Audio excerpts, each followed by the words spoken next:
Professionally recording over here.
About a white supremacist on a online forum wanting to shoot police officers with martial law when the RAHOA, or Racial Holy War, started.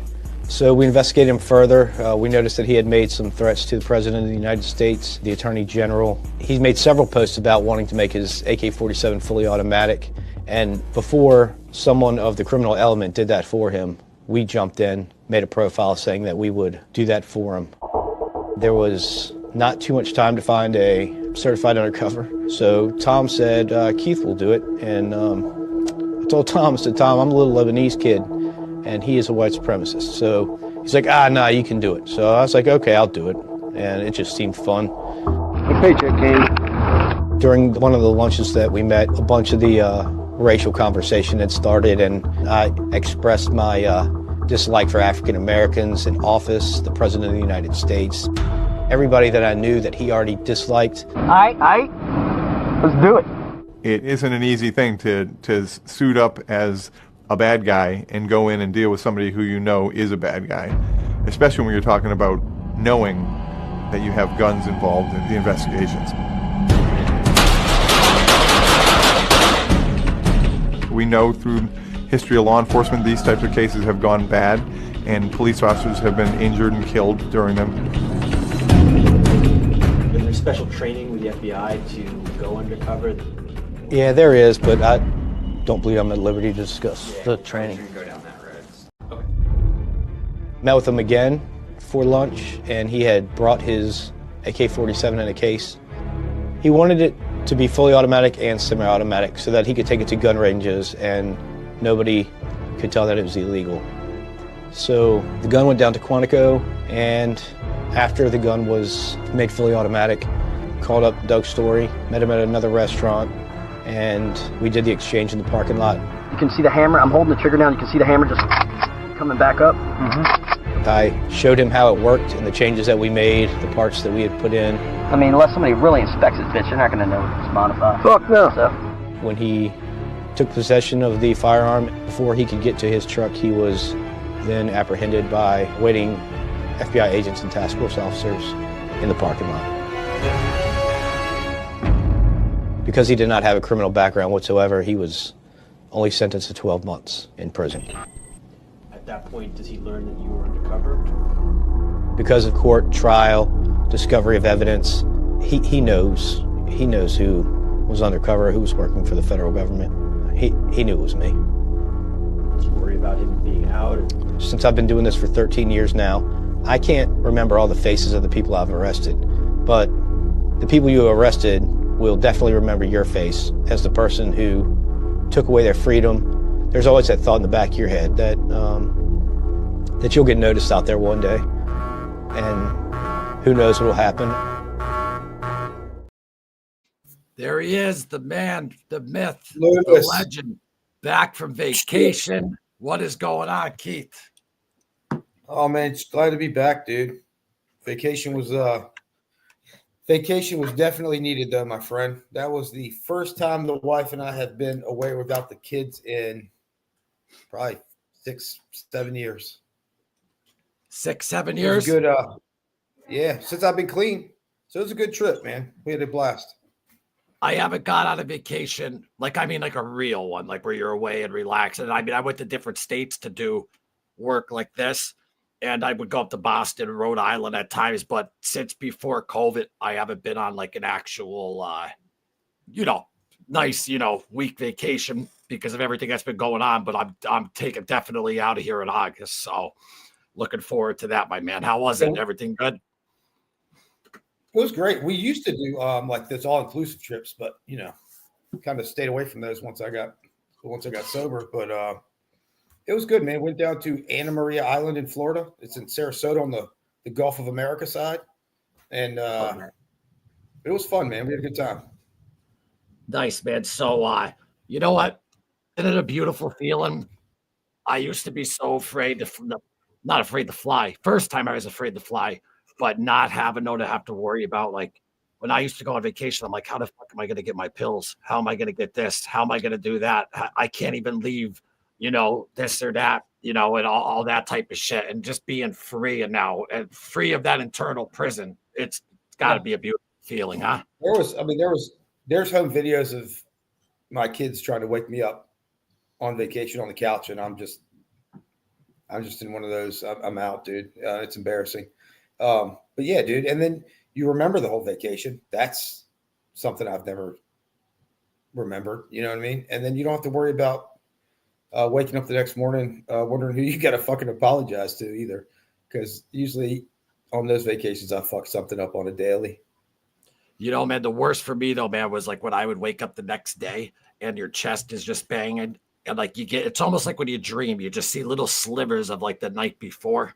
And it's, I don't miss waking up like that at all. Yeah, you have that guilty feeling, but you don't know what you did, but you did something fucked up. You did, yeah, definitely did something wrong. And even when I was younger, like, even in my teens and shit like that, I remember, tell you one, it's not really a funny story, but my buddy, my guitar player, AJ, gets a kick out of it. I lost the van, like, the family van back when I was like 17 or 18. I was in the woods and I was tripping my ball sack off. And I lost the people I was with. And I remember the van went off, not a cliff, but like a little edge. And I started walking around the woods and I got lost, like that episode of Sopranos, except it was nighttime. And I couldn't find anything. I finally got back out to the road. I don't remember how I got home. All I remember is my pop going, "Where's the van?" And I'm like, "What are you talking about?" He's like, "It's not here." And I did not immediately. I was like, "Oh yeah, Rich borrow. I had Rich borrow it for the day, blah blah blah." Because they gave it to me. I mean, I was still in school and stuff. They gave it to me, this and that.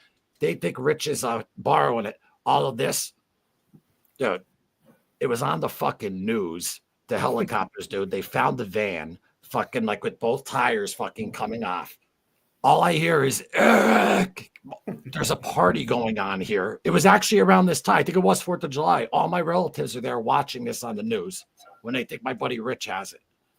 I mean, you want to talk about fucking humiliation? I mean, I was 17 at the time or whatever, though, but that's how it got found from on the news. But just crazy shit. That's just one night. That's one night out of 1,000, Now, me and my brother, man, like I said, alcohol wasn't an issue with my house. So, we get our older cousins to buy us bottles of, liquor before we'd go. And I mean, we're 14, 15, 16. And we were getting hammered that's all you did at the beach when we went, was just get hammered growing up. So, but it was good, man. We had a nice trip. We had nice weather.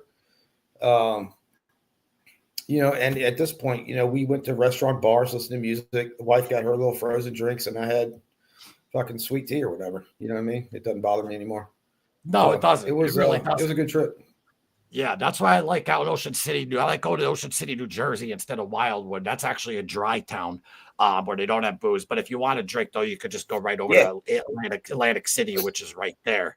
But I like that more because I remember I was at Cocoa Beach, I think is that what it's called in Florida. And it was just, I don't know, I guess the older we get, the more we want to calm down. But I just want to say, though, because I forgot to say, welcome to the Loomis Show. Today's episode is called Behind the Badge, which this might actually be a good name for our actual segment, Keith.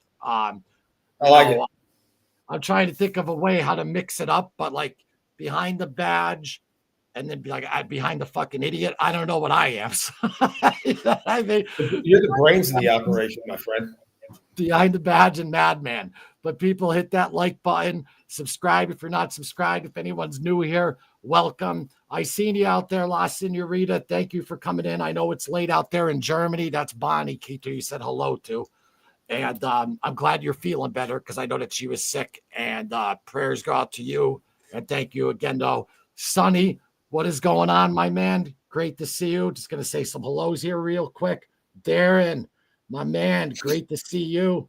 As always, there he is, Matt, loyal follower. Love you, my man. Thank you always for the support. La Senorita, already threw you out the shout out. And if you're already in bed, thank you, though, for at least coming on in and writing to us.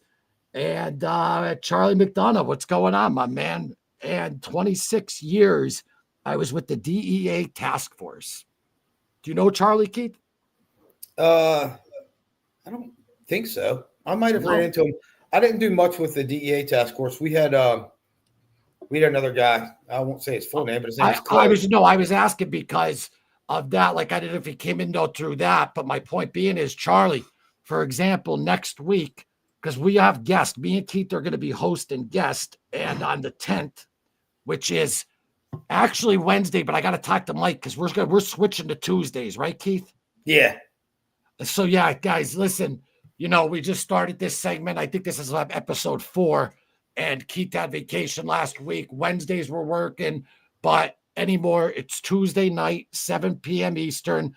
I just got to verify it though with the Mike, but next week, Mike Segru will be on the show with us as well. And if you check out his book, Relentless Courage, the audio is fantastic. Mike was just on vacation too. He went out, he saw Wu-Tang Clan. He went to a bunch of other places, but I've been writing to him. Big shout out to Mike Segru. He will be our guest, our first guest on this segment.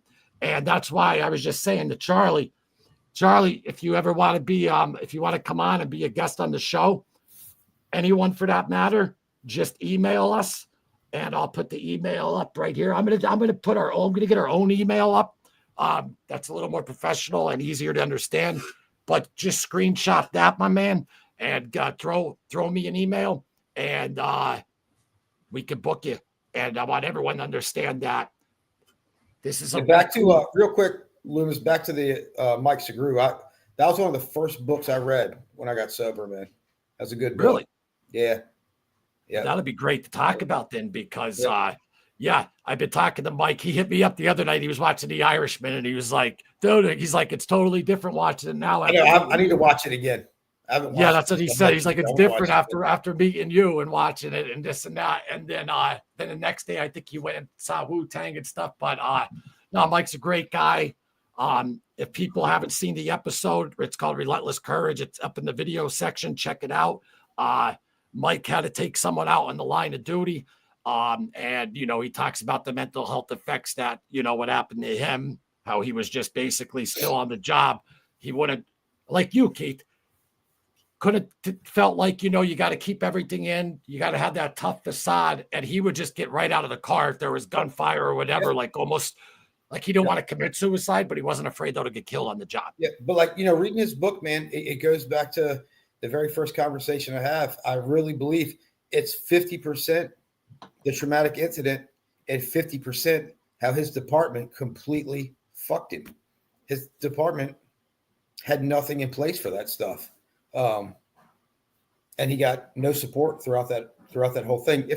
We'll let him speak for himself next week, but from when I read the book, maybe if they would have reached out and offered him some help before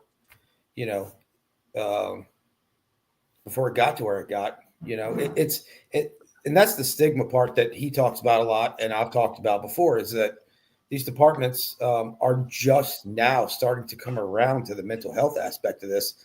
But yeah, when he got in his stuff, it was basically just suck it up. And you'd have people congratulate you after a shooting, man, like you fucking won an award, like anybody really wants to do that. But it's just that persona that people put out there.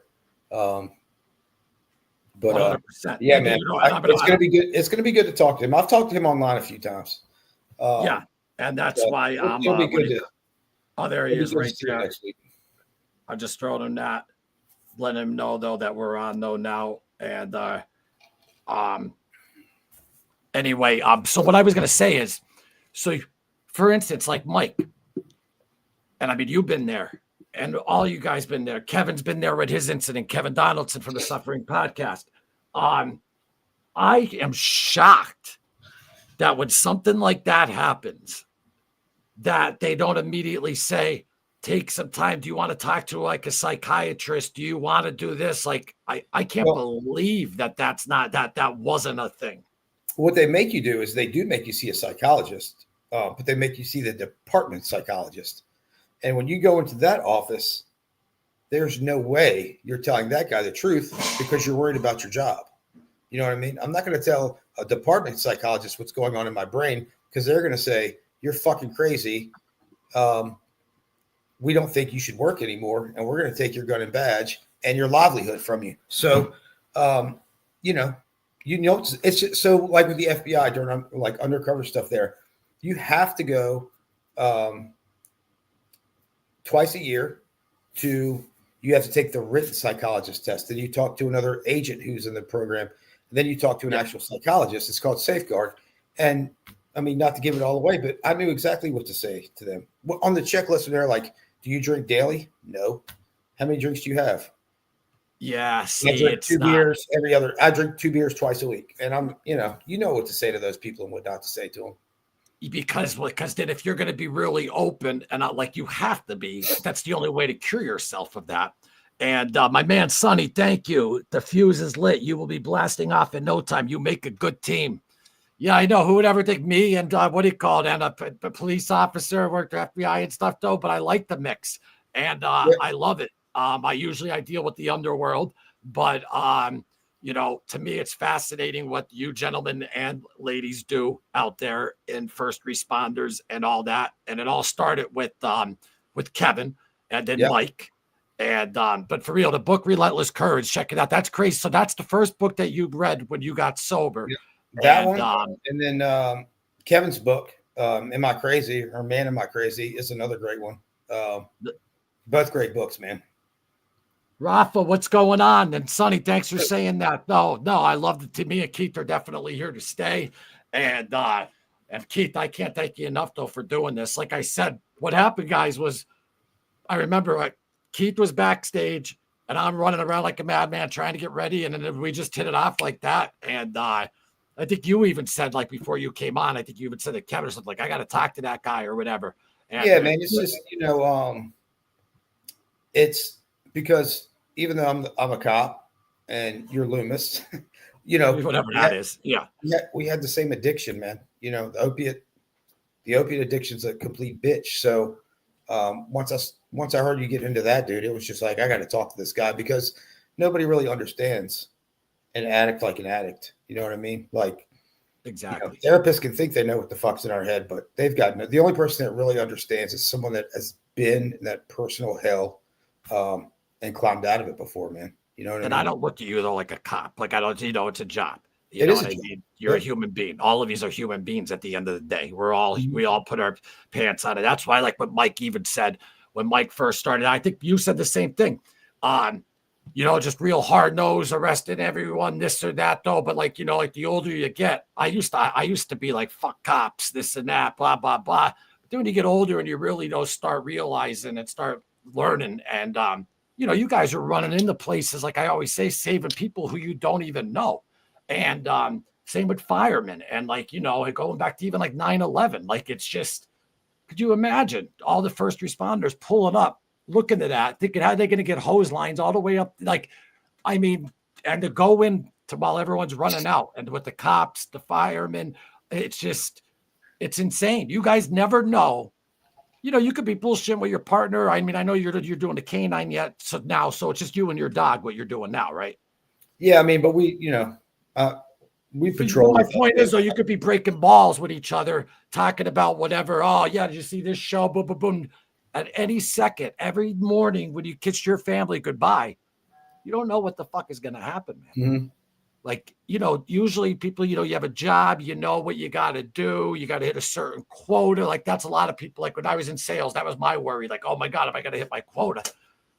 You guys are going to war almost every day. Like you don't know if that's going to happen. Like Kevin says, the quiet night. And then out of nowhere, boom, you know, he's, you know, getting a gun, you know, getting a bullet shot at his face. So same with Mike. See, you've been in that situation. You've been in, I mean, the story, Keith, when you first started with the guy handcuffed and he got hit by the car. I mean, Jesus. So Yeah, we this stay quiet behind. night's the worst. Go ahead. The I was quiet just night's leading- the worst. I was leading up to this because this one's called Behind the Badge, meaning there's no way to turn that 100% off when you're home and with the family. Like, No. are you in your mind, you're still a cop? Like, even when you're on Well- vacation and stuff, not saying like you're on vacation, like looking for people to break the law. No, but I mean, like mentally, how do you just shut that right off coming Yeah. home? The one thing you can't shut up is the hypervigilance, man. I mean, like you're always looking around, and you know it's cliche to say because all cops say it, but really, like I can't sit at a restaurant with my back to the door. It freaks me out, man. And I don't know if that was just something put in my head or whatever, but it's just the hypervigilance of I don't know. I look at everybody, man, and you know, being on vacation at the beach, you know, you had your going out with the wife, listening to some music and stuff. You had your drunk people out there, and you definitely notice it. And you know, when you're younger and in your 20s, you do stupid shit when you're a cop. You think that you're, you know, that ego-infilled cop, you know, kind of comes out. And even when you're not at work and something happens, I used to try to get involved with it. Now I just sit back and I'm like, I'm not getting paid for this shit. I mean, there's cops coming. I mean, honestly, unless someone's getting absolutely killed or, you know, sexually assaulted, obviously I'm going to jump in on that. But if it's like two drunk guys fighting in a bar, I'm just going to sit back and drink my iced tea and watch the show, man. Oh yeah, 100%. But I'm it's saying in time though, you started though getting like that empathy though towards though others though. Obviously after your addiction, Mike said the same. Now Mike he didn't go through the addiction no angle, but he just said, you know, he had a relative. I'm not going to say what a relative is because he's not on the show out of respect, even though he said it though, who was a drug addict and stuff, and he used to look down upon him and this and that, but now he has a totally different outlook. And it's kind of like how I have respect now for what you guys do because that Navy Yard shooting, I mean, come on, man, going in there, fucking with all those cubicles, not knowing where he's at, and he killed what was it, 12 people? Yeah. I mean, it didn't like, you know, and then my thing that always blew me away is like when you turn that corner, like you have that split second, you can't tell me that there's never accidental cops shooting cops. Yeah, that's what I was worried about that day mostly. But, you know, I mean, just going back quick to like turning it off, the worst part is, like I think I said before here, man, is, you know, you're used to talking to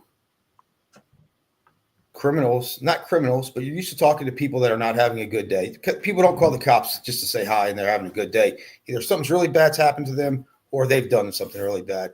But, you know, I would come home and I would talk to my kids like they're suspects, man. You know what I mean? Like they'd be fighting and I would just get to the point. I'm like, you shut the fuck up and stand over there. You shut the fuck. And I mean, even talk to my wife that way, dude. It was appalling, actually. Like it definitely took some retraining of the brain, therapy and stuff like that to figure out like you have to turn it off. You have to maybe not turn it off, but you got to turn it way down when you get home, man, because you start treating your family like that, they're not going to be your families much longer. You know what I mean? 100%. And I'm just real quick though, when I get back to Mike, Darren, Loomis, take a Snickers break. I know I get hyped up. I'm passionate. Keep this in mind though, too. Keith's not a guest. He's a host of the show. So sometimes we will, you know, we both talk fast kind of. That's like where we hit it off though, too. We both talk fast. I know I'm all over the place, but there's the man right there. Sergeant Mike Segru. What's going on, my man? Mike will be on next week. Mike, I got to talk to you. We're going to switch it to Tuesdays. I'll talk to you afterward. But I was just telling everyone to check out Relentless Courage. And I don't know if you heard, Mike, but Keith's first book that he actually read when he got sober was your book. And I'm just letting people know. And I don't say this shit because he's coming, Mike's coming on his show and all that. But the audio book of that, because it's him talking and with the lady and like it's very, that's the route that I would absolutely no go. But some people like to just read books, but it's a great book, and you don't need to be a first responder or anything like that. It's just, his message is fantastic.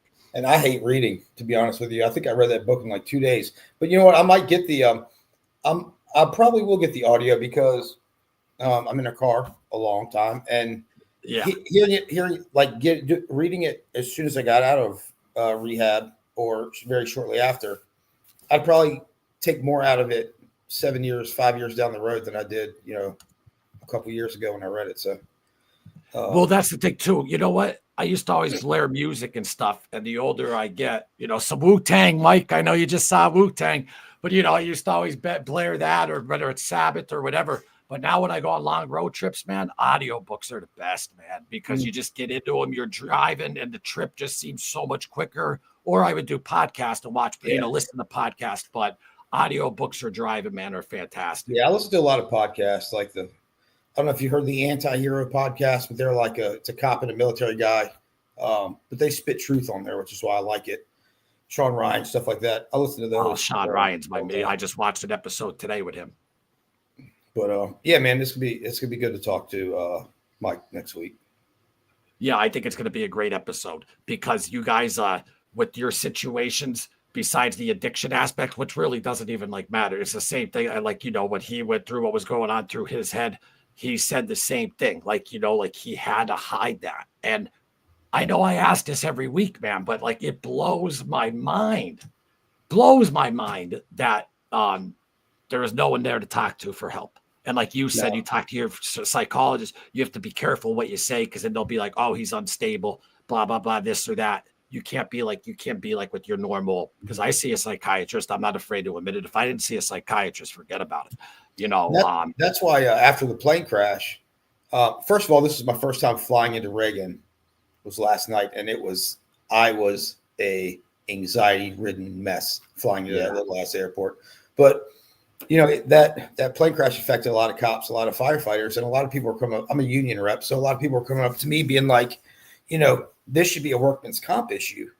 And I was like, it can be. It 100% is, and it's documented that it is a workman's comp issue. The problem is, you go the workman's comp route, you have to see the department's therapist. If you want to roll that dice, you can. Or we have this other therapist that works really well with our department, and you'll have to pay it, because people were bitching about a $20. I was like, pay your $20 copay, man, and everything you say is confidential. So most people did go that route, but they do have people tied to the department. It's just the problem is nobody trusts them. You know what I mean? Yeah. Yeah. But no, I know. But I'm saying though, I can't believe that they're not pushing for that. I'm thinking if I was a chief, and what happened with Mike and what happened with you. Okay. And guy, for example, if anyone didn't know, Keith, he was on the scene for that plane crash that happened with the Olympic skating team. And, after seeing that and all that, so I could see, where you're out of your mind there a little bit about flying and stuff like that. But I don't know, I would think it, take some time, or do you need to talk to someone? When I first heard that, to this day, I'm just blown away. Not to mention, after a crazy thing, then you got to go on and finish your shift. Your shift might not be. That's why you said when some cops pull people over, they might be in a cranky asshole mood. You don't know what the fuck they dealt with though, earlier in the day. Yeah.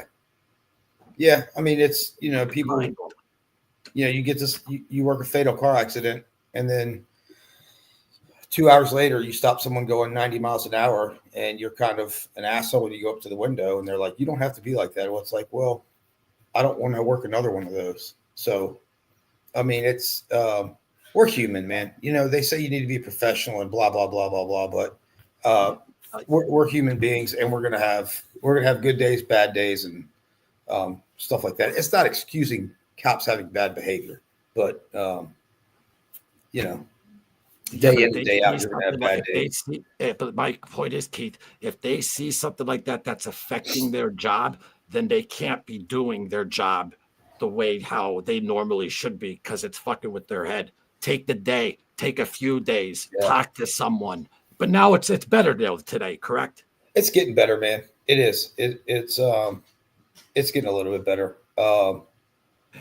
The problem is, a lot of these police departments across the country don't have enough people to allow people to take a couple of days off. I mean, most places are completely shorthanded as it is because nobody's applying for these jobs anymore. And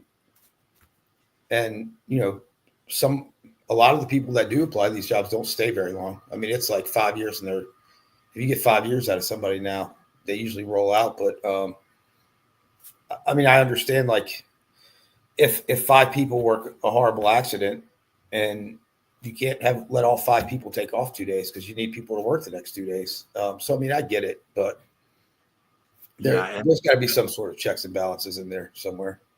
And aren't they kind of like almost lenient in a way, though, to letting people in, though, because they're desperate?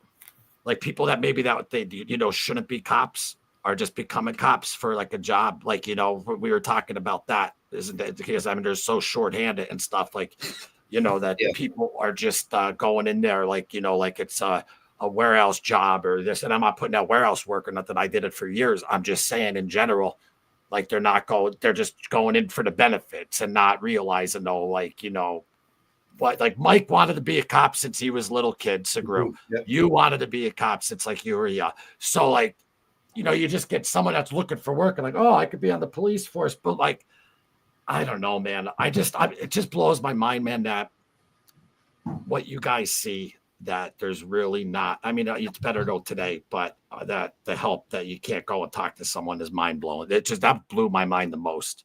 And that's what everything all right? You're good.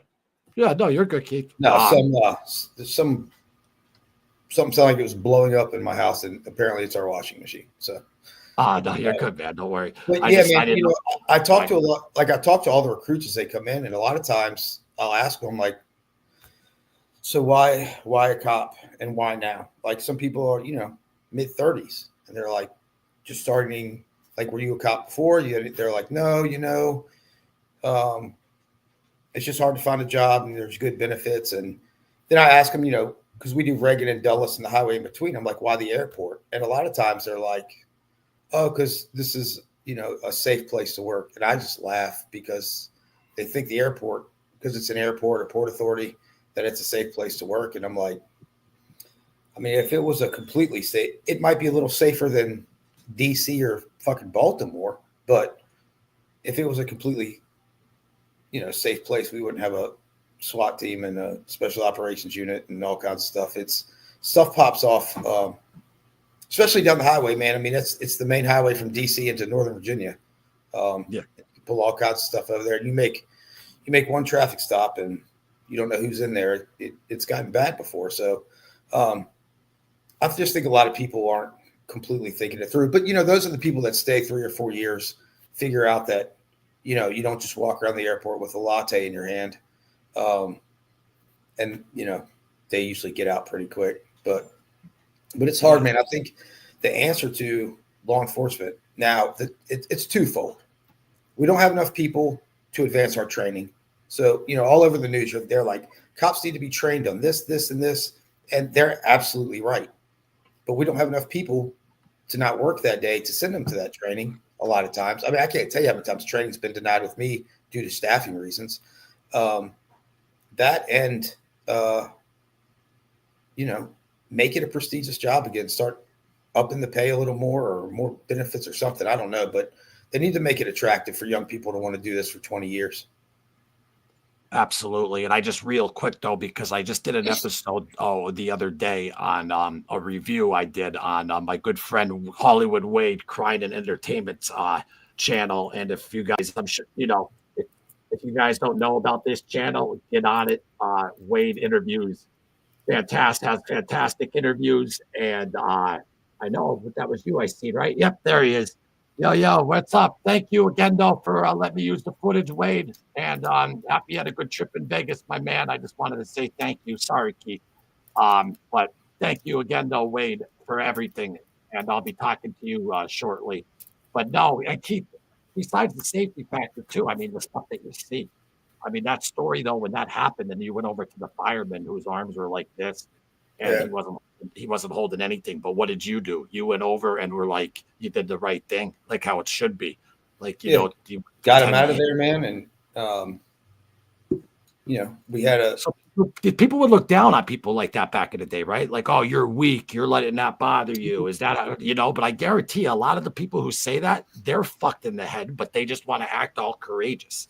well, they can say that when it's not happening to them, Exactly. you can say that, getting shot at or shooting somebody's not going to bother you, but let's, when it happens, then you can say something. But most of the times it's just that macho bravado that I would have done. Hey, cops are so fucking horrible at Monday morning quarterbacking each other. It's absolutely ridiculous.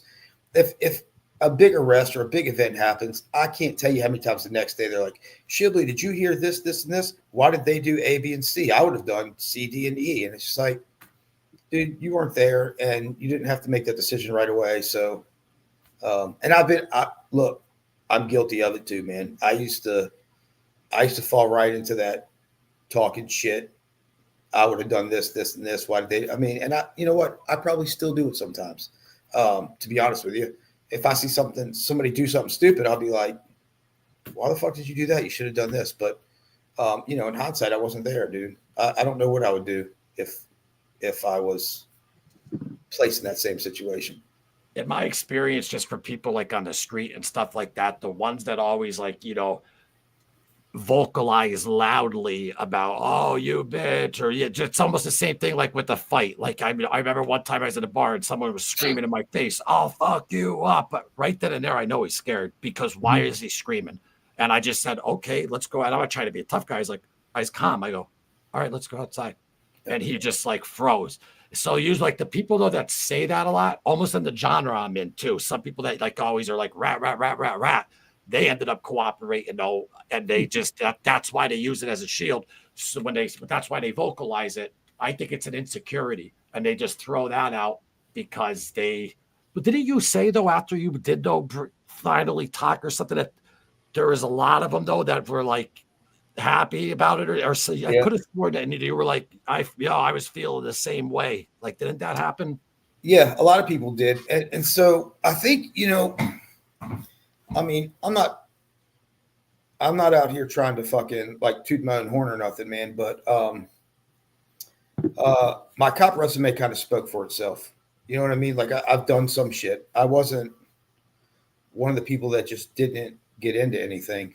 So I think it helped me when I came out about my mental health and stuff that bothered me and my substance abuse. I think a lot of people were like, well, shit, man.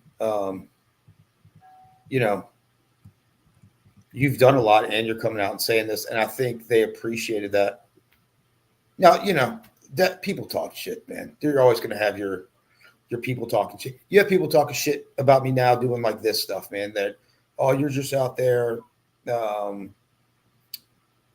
exploiting it to benefit. It's just, you always have. How much money are we making? I've made $0.00 since I've been doing this like for 4 years now. I know, but I'm even saying like with me and you on this, like this channel here, like my channel, because I've now erased so many videos, so I got to build it back up. But like, I don't make anything. This is just passion. You know what I mean? This is passion, and I just love doing this. It's also people don't, like I said, people don't understand that personal hell, that personal jail you put yourself in. I don't want anybody to feel like that, man.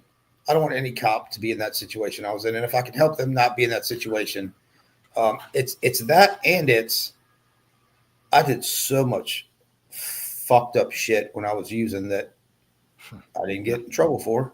I feel like it's kind of a penance, man. I got to pay that stuff back, dude. It's that old NA saying you can only keep it if you give it away, man. So I got to, And let me tell the audience this. Let me tell the audience this in case any of those people are watching.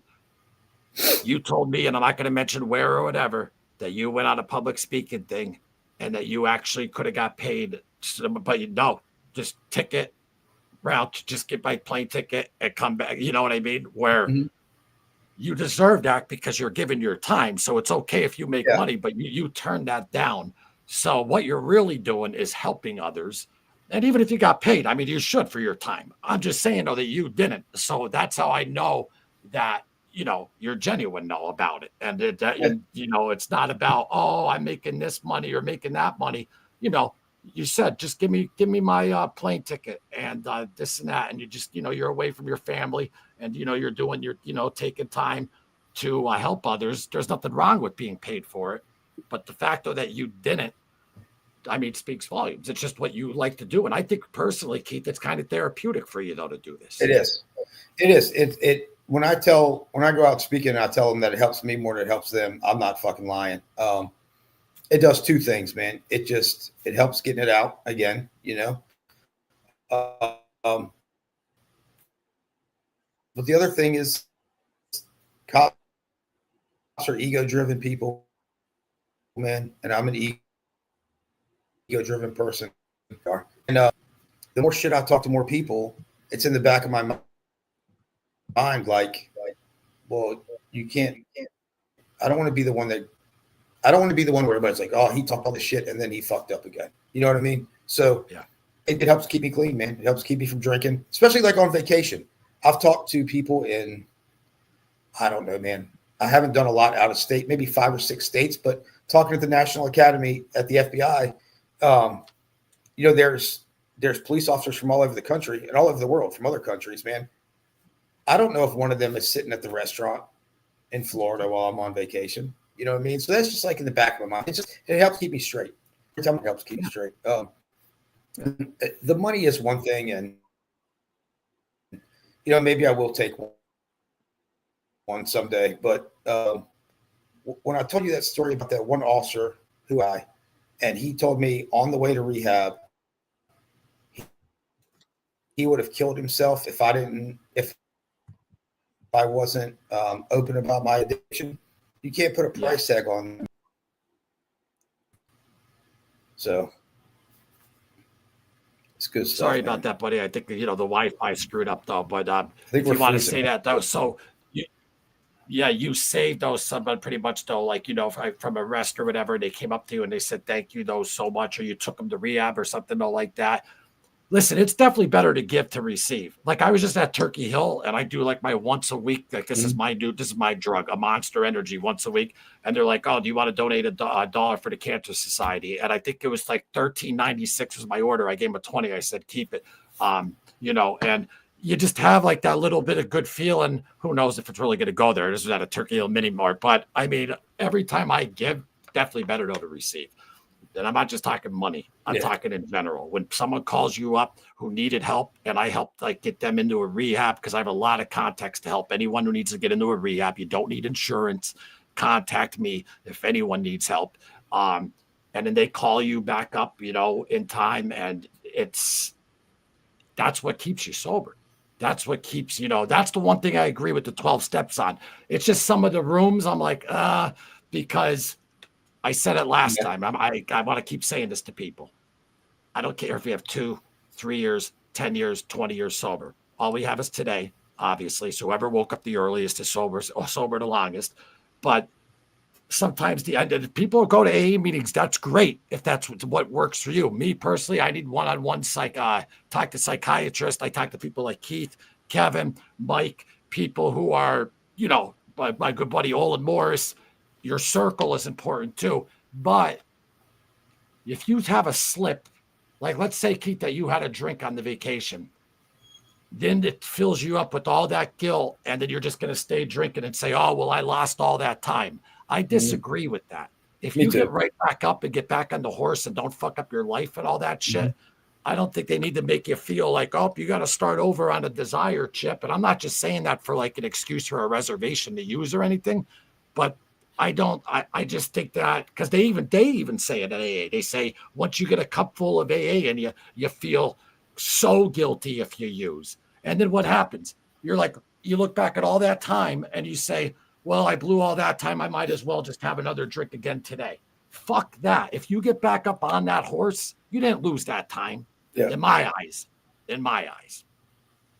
No, I mean, I completely agree with you. And I still go to meetings, man. It's just, I used to go 4 or 5 times a week, man. And for my first year and a half, I think I went every day, but now it's, like I said, I get a lot out of this and I do presentations and it's, I get it out there. So I still might go to one a week, one every 2 weeks or something like that. But, I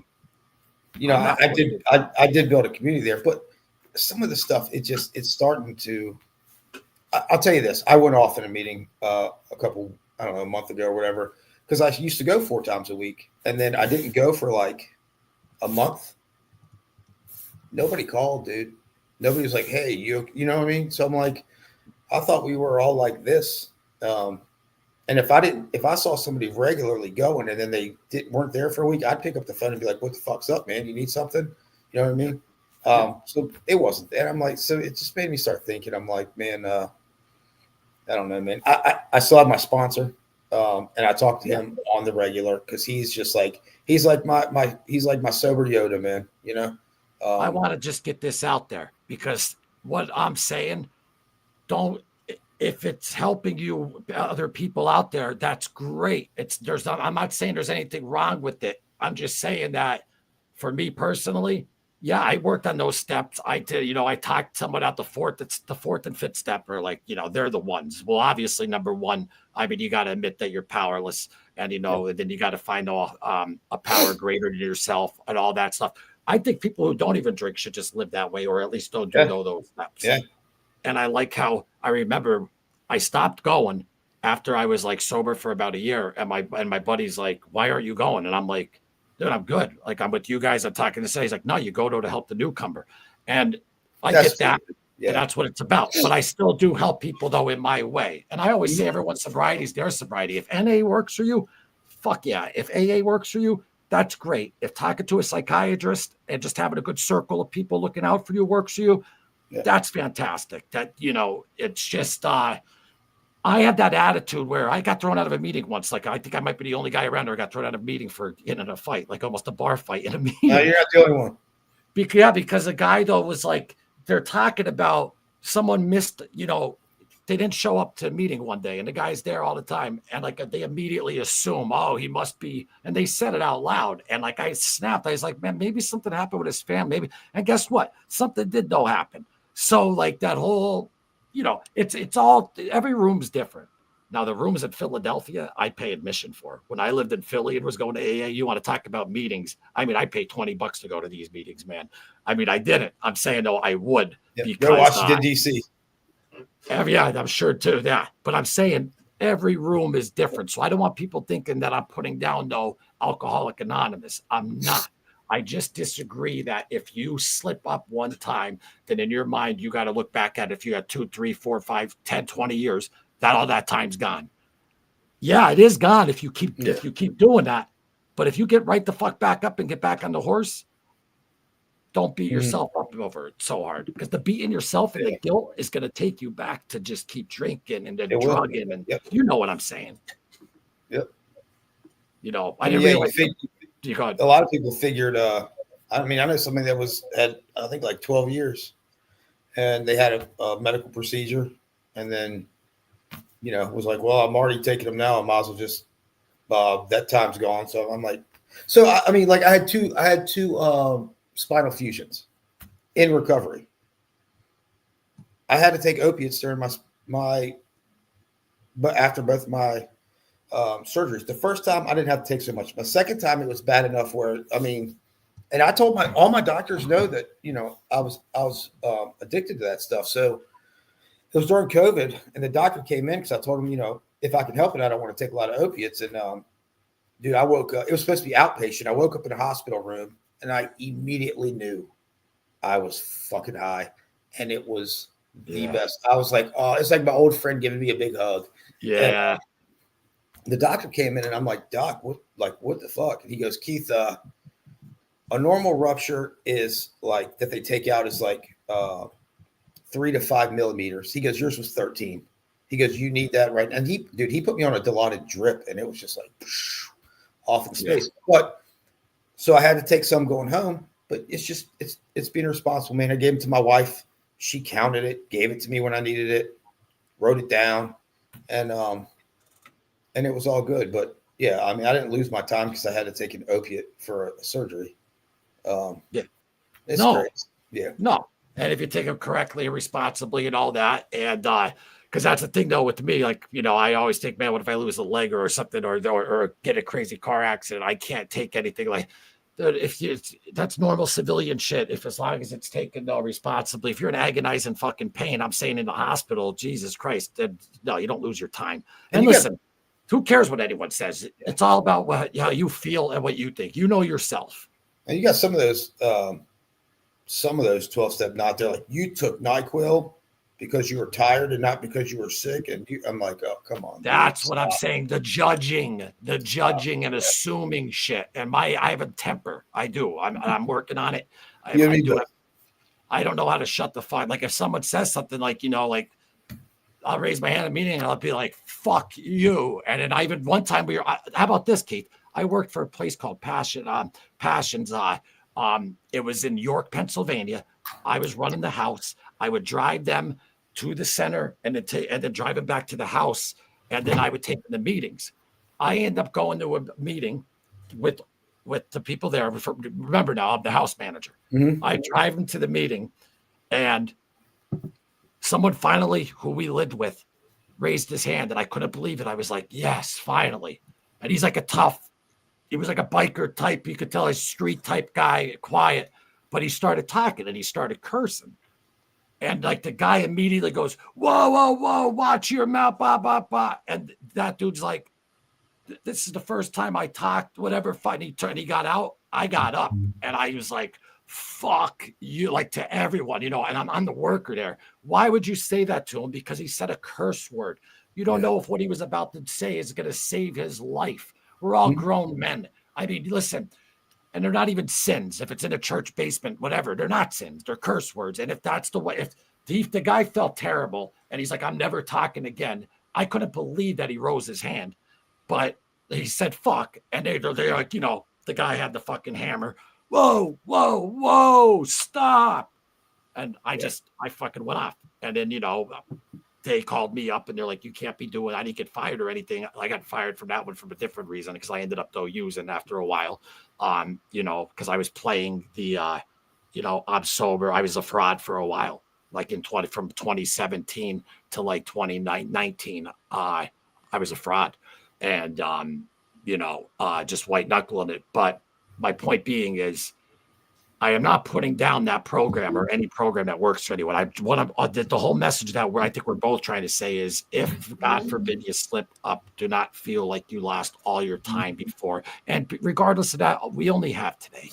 I know it's a cliche, but we only have today. If you woke up at 6, if you woke up at 6 a.m. and I woke up at 11 a.m., then you have more clean time than me. We only have today. So, I still won't say I'll never drink again. No, I just if the never fucks with me, I can't. So I'm like, I don't maybe say when I retire, maybe when I'm 65, maybe when I'm, you know. Hold on, I want to comment on this. Remember that time I sent you $25K, Sonny? Yeah, no, I don't, Sonny. Definitely didn't send me $25K, but if you'd like to, you know, I think you could send it over. He's laughing. He's breaking balls. Some people, though, will come on and they'll see that quickly. They'll be like, Loomis owes someone 25 fucking K. You know, people fucking talk. So I just wanted to address that. But yeah, I don't want people thinking that I'm putting down all those programs. Whatever works for you, salute. That's what I'm saying. But everybody should work a 4-step in this world. If everybody took a personal inventory of their own bullshit, take a 4-step, man. Take an honest one. Yeah. Exactly. 100%. Let's go to some comments. There is a big disconnect between the old AA and the new AA. Well, yeah, what happens a lot though, and I don't want to keep putting it down, it's that it's the people, and some people that are in rooms longer than others, and in like, let's say a certain room, and they think they run the show and this or that. And it's just, I don't want to say something that's going to make someone like, you know, think, oh, that's bad to go to a meeting. It's fucking great that you're going to a meeting. If it's working, it's fantastic. I'm just saying that someone in AA, Keith, they'll be like this right now. If they saw what I'm saying, they're like, oh, he's probably using, he's saying that for an excuse for a reservation. Or like when you're like, you said, I'm never going to say I'm never going to drink again. Oh, well, he did. That's just my experience with it. So, yeah, no, and there's definitely, you definitely have your ones where, like, if that was back in 20 years ago, we would have done this. And like, it's not 20 years ago, bro. Yeah. So no, 100%. But I tell you what, man, it got me through my first few years. Oh yeah, no, without a doubt. That first year too, which is so crucial. That first year is hard, man. You don't even know how to live. And but it also, go ahead. I mean, it also sucks because you get in there, man, and you do build some really strong relationships, and the success rate is not good.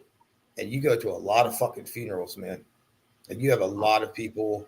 I think my roommate in rehab, I think he turned 23 while we were there, and I was 40, and we became pretty tight. I became like a big brother. I mean, he died like a year and a half ago, and he was one. He goes, Keith, you're going to go to a lot of funerals. I'm like, dude, but yeah, man, you go there one day and you walk into a meeting. They're like, did you hear about so and so? It's like, shit, dude.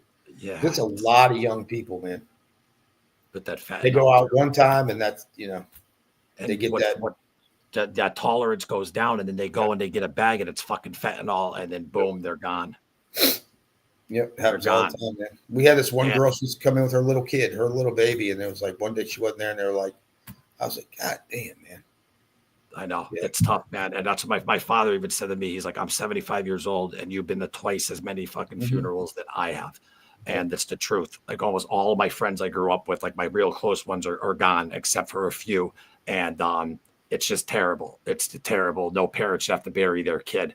And when I used to work at those houses, like out in Philly, out in New York, like, and I was staying at this one sober home, like giving CPR. And like I was in charge of this. It was on 17th and Snyder. I was in charge of this house, and I'm giving CPR to the person. Like you see the last look in their eyes, like right before they go. Like that, I'm not gonna lie, that fucks in my head. I still see that, and it's just the fentanyl shit just pisses me off because I just don't understand it. I don't understand it. The other shit is strong enough. Yeah, and then why are they even putting like Xanax? They're pressing them and putting fentanyl in them. Like that's murder, man. They're putting fentanyl in coke. I mean, they're putting fentanyl in weed. They're putting fentanyl in everything. This The Wire, dead from that. He bought an 8-ball. And I'm just bringing Michael K. Williams, great actor. He's in Boardwalk Empire. He went out with 2 of his comedian buddies. They bought an 8-ball. Boom, they died. Right then and there. This one young girl that went to the rehab with us, she relapsed pretty quick, but she literally went to Baltimore, bought some weed. She was sitting on the edge of a bed. She hit it, but she died sitting up because the weed was laced with fentanyl. Killed her instantly. So, but okay. So let me break this down. So if someone's buying blow, first off, I don't even know what the fuck are they putting fentanyl in for cocaine for? It's cocaine's to wake you up and all that shit. Second off, they're pressing Xanax but putting fentanyl in them. That's why you can't get pills on the street. Like back in high school, if I went to high school today, like these, I'd be gone. But my point being is, it's like that's murder though. Like it is. There's no street code for that shit. If someone's on the corner fucking selling fucking fentanyl and someone's like, ooh, you can't say nothing. Like, no, you hit him in the fucking face with a bat. I don't give a shit. Like, dude, that's murder. It's poison. How do you justify that? And why? Why is that going on? It seems like ever since after Afghanistan and all that, I guess maybe it's harder though to get the poppy or this or that, but then it's coming in from China, they're saying, but why?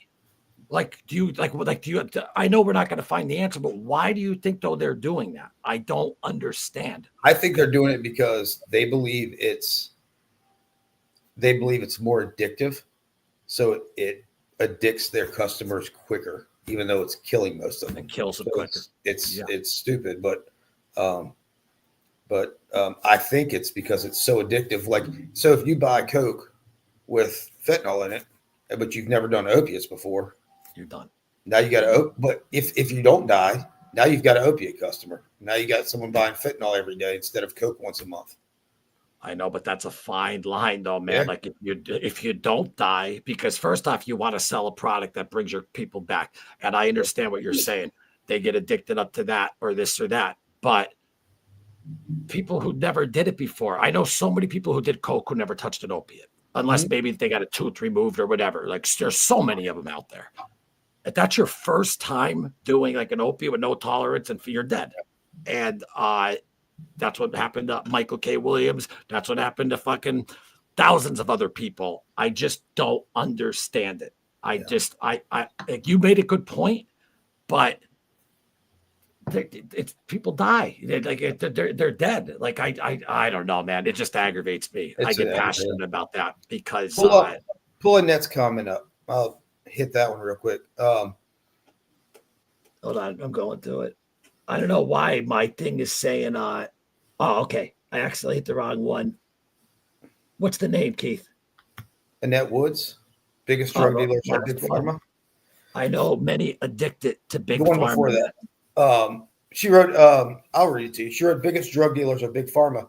Annette, so the first episode I did with Loomis, I explained I never did drugs in my life because I wanted to be a cop. My whole entire life. I smoked weed twice in my life, and that is completely it in high school. In 2015, after rupturing 2 discs in my back, I went to a pain clinic because I didn't want to have surgery, and I was getting shots in my spine. And that doctor gave me Oxy. And after, I don't know how many months I was on that, I went back to him and was like, I think I might be getting addicted to these because I got to take 2 instead of 1. And he was like, no, man, you're just getting used to it. We just need to up your dose. And he upped it. And then months later, he upped it again. And, before long, it was all she wrote on those things, man. So, yeah, I mean, I got hooked on them from a licensed doctor at a spine clinic. And then after I was hooked, it was just downhill real quick. He never said to you, Keith, hey, man, this is a slippery slope. You got to, be careful. He just kept upping them. He actually told me that when I was on the 7.5s that they weren't strong enough to get addicted to. So we went to 10s. Wow. And then after 10s, we bumped it up. After 10s, I knew I was hooked. I just didn't give a shit. Then after the 10s, we went to 30s and game over. Game over, man. Yep. I know, Joe. She's 100% right. And I met 3 people in this area that were going to a 12-step program from the same doctor. I mean, that dude had a line out of his door, and it wasn't as bad as like the Florida pill mills that were just walk in, pay cash, and walk out. But it was, yeah, man, he got a lot of people on that. Well, she's right though too, and there's a lot of doctors. There used to be doctors around here though but some of them got busted though, where you just walk right in. It was a cash thing, and they just write out though your script though for you and stuff like that. And back in those times though, back in those days though, I would be like, fuck no, why did they get caught? Because I was hooked. But looking back on it now, it's like it's all money. It's like they don't give a fuck. They just they'll write up just whatever the fuck for you instead of having a conversation and talking to you and this or that. They'll put you on whatever, because then they know once you get hooked, you're gonna have to keep coming back, and then and it's you gotta go back every 3 months because they won't give you more than 3 prescriptions at a time. So I got to go back every 3 months. I pay my $20 copay. They give me a shot, talk to me for a few minutes, write that up. They're probably making, I don't know how many thousands of dollars every time they do that. Oh, forget about it.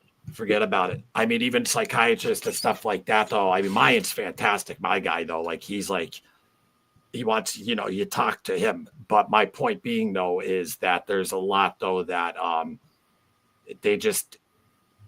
people don't understand, especially with addiction. It's not the drugs that are the problem. There's something else that, a void that's going on. But if you're going to see a shrink, and he or she is just putting you on pills to fill up that void without you talking. I mean, just talking is the best release ever, and That's why I do the one-on-one no more, because some stuff that I talk about, I just, for me personally, everyone's different. I like the one-on-one more because maybe I don't want even though I'm very, very transparent, people know that if they watch the show for a while, I'm very transparent, but some things, I just like to, do the one-on-one, and it costs money, it costs a lot of money. And people are like, wow, man, you paid that much for your consultation and you paid this much to, listen, for peace of mind, Keith, if I had $1 million, I'd fucking pay $1 million for peace of mind, because without that, we can't do it. How much did you pay for dope? Exactly. And how about this one too? I couldn't get to the meeting because it was snowing out. Oh, really? Well, if you were hooked on dope and there was fucking a blizzard out, you'd be like this fucking bear fucking chugging up the hill to get to the guy. Yeah.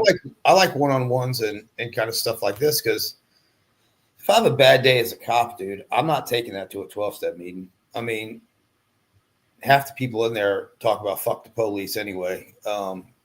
So yeah, it's not that. That's it's the not the punks probably though. Like I used to be. There's some old punks in there too. Fuck the police. But it's yeah. It's just not a place to talk about work stuff. So one-on-one is definitely. I'll talk to it with my sponsor and some other people that are in my close network, but I never shared any work stuff at a 12-step meeting. It was all just kind of personal stuff. But yeah. I mean, there's a lot of people suffering from this disease, and there's a lot of cops that are suffering in silence from this stuff because, they don't want to come out and say something, because a lot of departments will still fire you right off the bat if you tell them. Really? I'm sure. Yeah.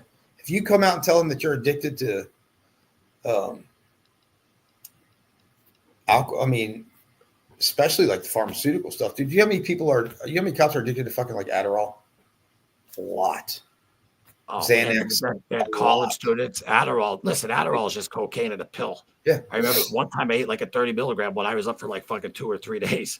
And then I remember I was after though, and I used to do blow, and I was like, why the hell didn't I just, eat one of these and go out drinking? But yeah. And Xanax and all that stuff. I mean, there's a lot of cops on all this stuff. And a lot of them abuse it, dude. So it's just like me, dude. When I went to rehab, at first, it took me a while to even publicly talk about the opiate part. I just talked about the alcohol part because that was more, all cops drink. So it wasn't out of the ordinary for me really to go like saying I'm going to get help for alcohol. I didn't mention shit about pharmaceuticals till probably a good year after I was out and they couldn't touch me with it. Yeah. Yeah. And you know what the funny thing is? Alcohol is the worst. Yeah, 100%. Alcohol and benzos is the worst. That's first off, they're the only two things that can kill you in a withdrawal. Yep. Granted, you could stroke out an opiate withdrawal, but alcohol withdrawal you can die from. You absolutely need medical attention to get through that. I know people who sweat it out like opiate stuff and all that, but with alcohol, with seizures, same with what'd you say, Xanax, the benzodiazepines, the same thing. Like that shit's so dangerous, but we live in that society. I remember when I was in high school, marijuana was the worst thing in the world. I don't care what anyone says. Yeah. I don't even look. That's why I never did it.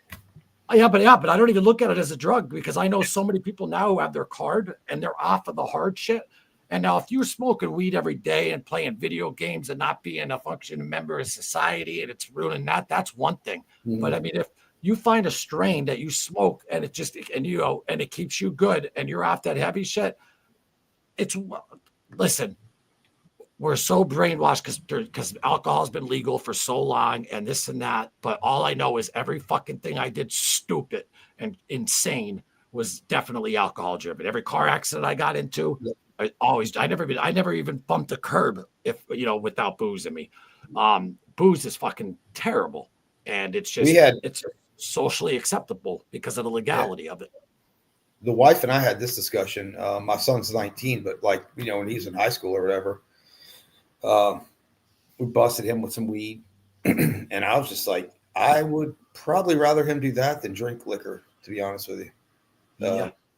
100%. And it's all what, like you said, it's all what we've been taught growing up or whatever. But you don't see two dudes smoking a joint and then get into a freaking bar fight usually. Well, you're a cop. Yeah, you're a cop. Though. Let me ask you this: how many more DUIs or DWIs is there with marijuana compared to that you see compared to alcohol? Oh, very few.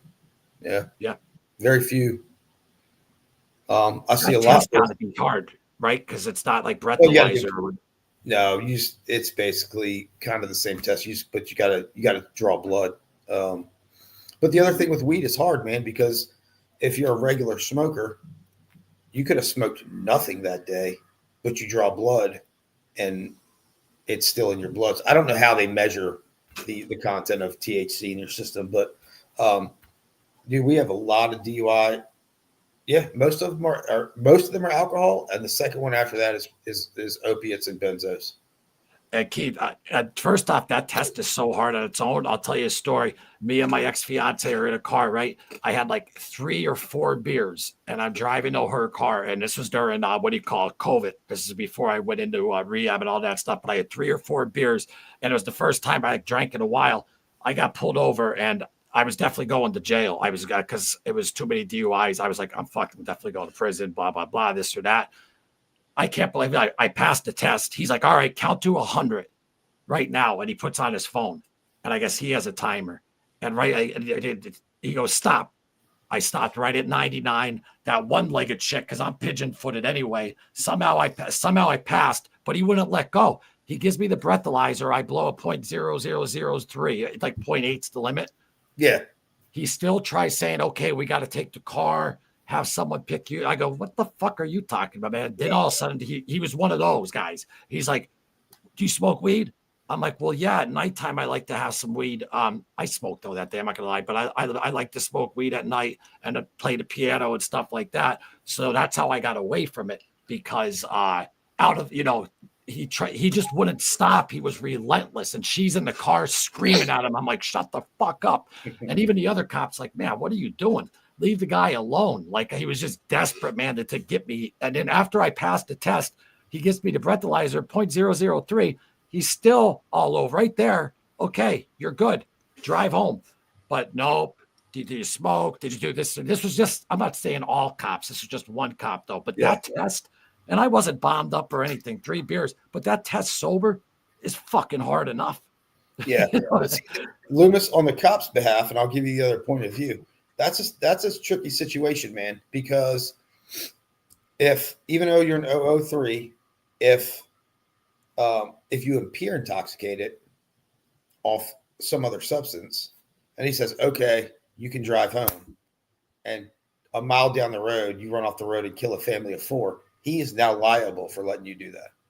Not if I passed that fucking test and not if I passed the test with flying colors. You passed the whole field sobriety test? I passed the whole field sobriety test. I couldn't believe it. With 3 beers, that would be. I didn't think I could do it like sober, because it's so hard. But no, I passed it. And I used to practice the field sobriety test drunk, so I could pass it drunk. Yeah, and you know what? Not to mention, you're naturally nervous too, because you got the lights are going, and then and there's so that alone can make you this or that though. But no, I passed everything, and this is back in 2021. And he's like, well, we got to get someone out to get the car, this or that. I'm like, I passed everything. I passed the breathalyzer. What are you doing, man? Like, and it's always close to home when it happens. I noticed every car I wrecked was like a block away from home, and this was literally, it was like Carverton Road. It was literally like half a mile from my house. And but they wanted to take the car and everything. But then after, like, I started being like, what the fuck, blah, blah, blah. The partner and him talked, they're like, let them go home. And they did. But he was just one of those kind of, I know a lot of cops who are great. You know what I mean? I don't want to, put a stigma on, I'm sure you guys go through it on the news. One cop does something fucking bad, then it falls back on every cop out there. Yeah. I used to be on the police, all that shit when you went through that. I used to be pretty cool with, so where we would have to take him to jail, it was, Fairfax County was, it was busy on the weekends. So if I had a guy that was like a 1-0 or a below, it's like an 08 to a 1-0, a lot of times I'm like, all right, man, look, I'm going to cut you a reckless driving ticket. I'm going to call you a cab, and I'm going to tow your car. Loomis, you would not believe the people that would fight that and be like, you're not towing shit. Well, I'm like, listen, dude, I'm telling you right now, I'm just gonna write you a ticket for reckless driving. Yeah. I'm gonna call you a cab and tow your car, and you can pick it up in the morning. So many people would talk themselves into getting arrested on when you tried to cut them a break. Yeah. And that's just liquor talking, man. Yeah.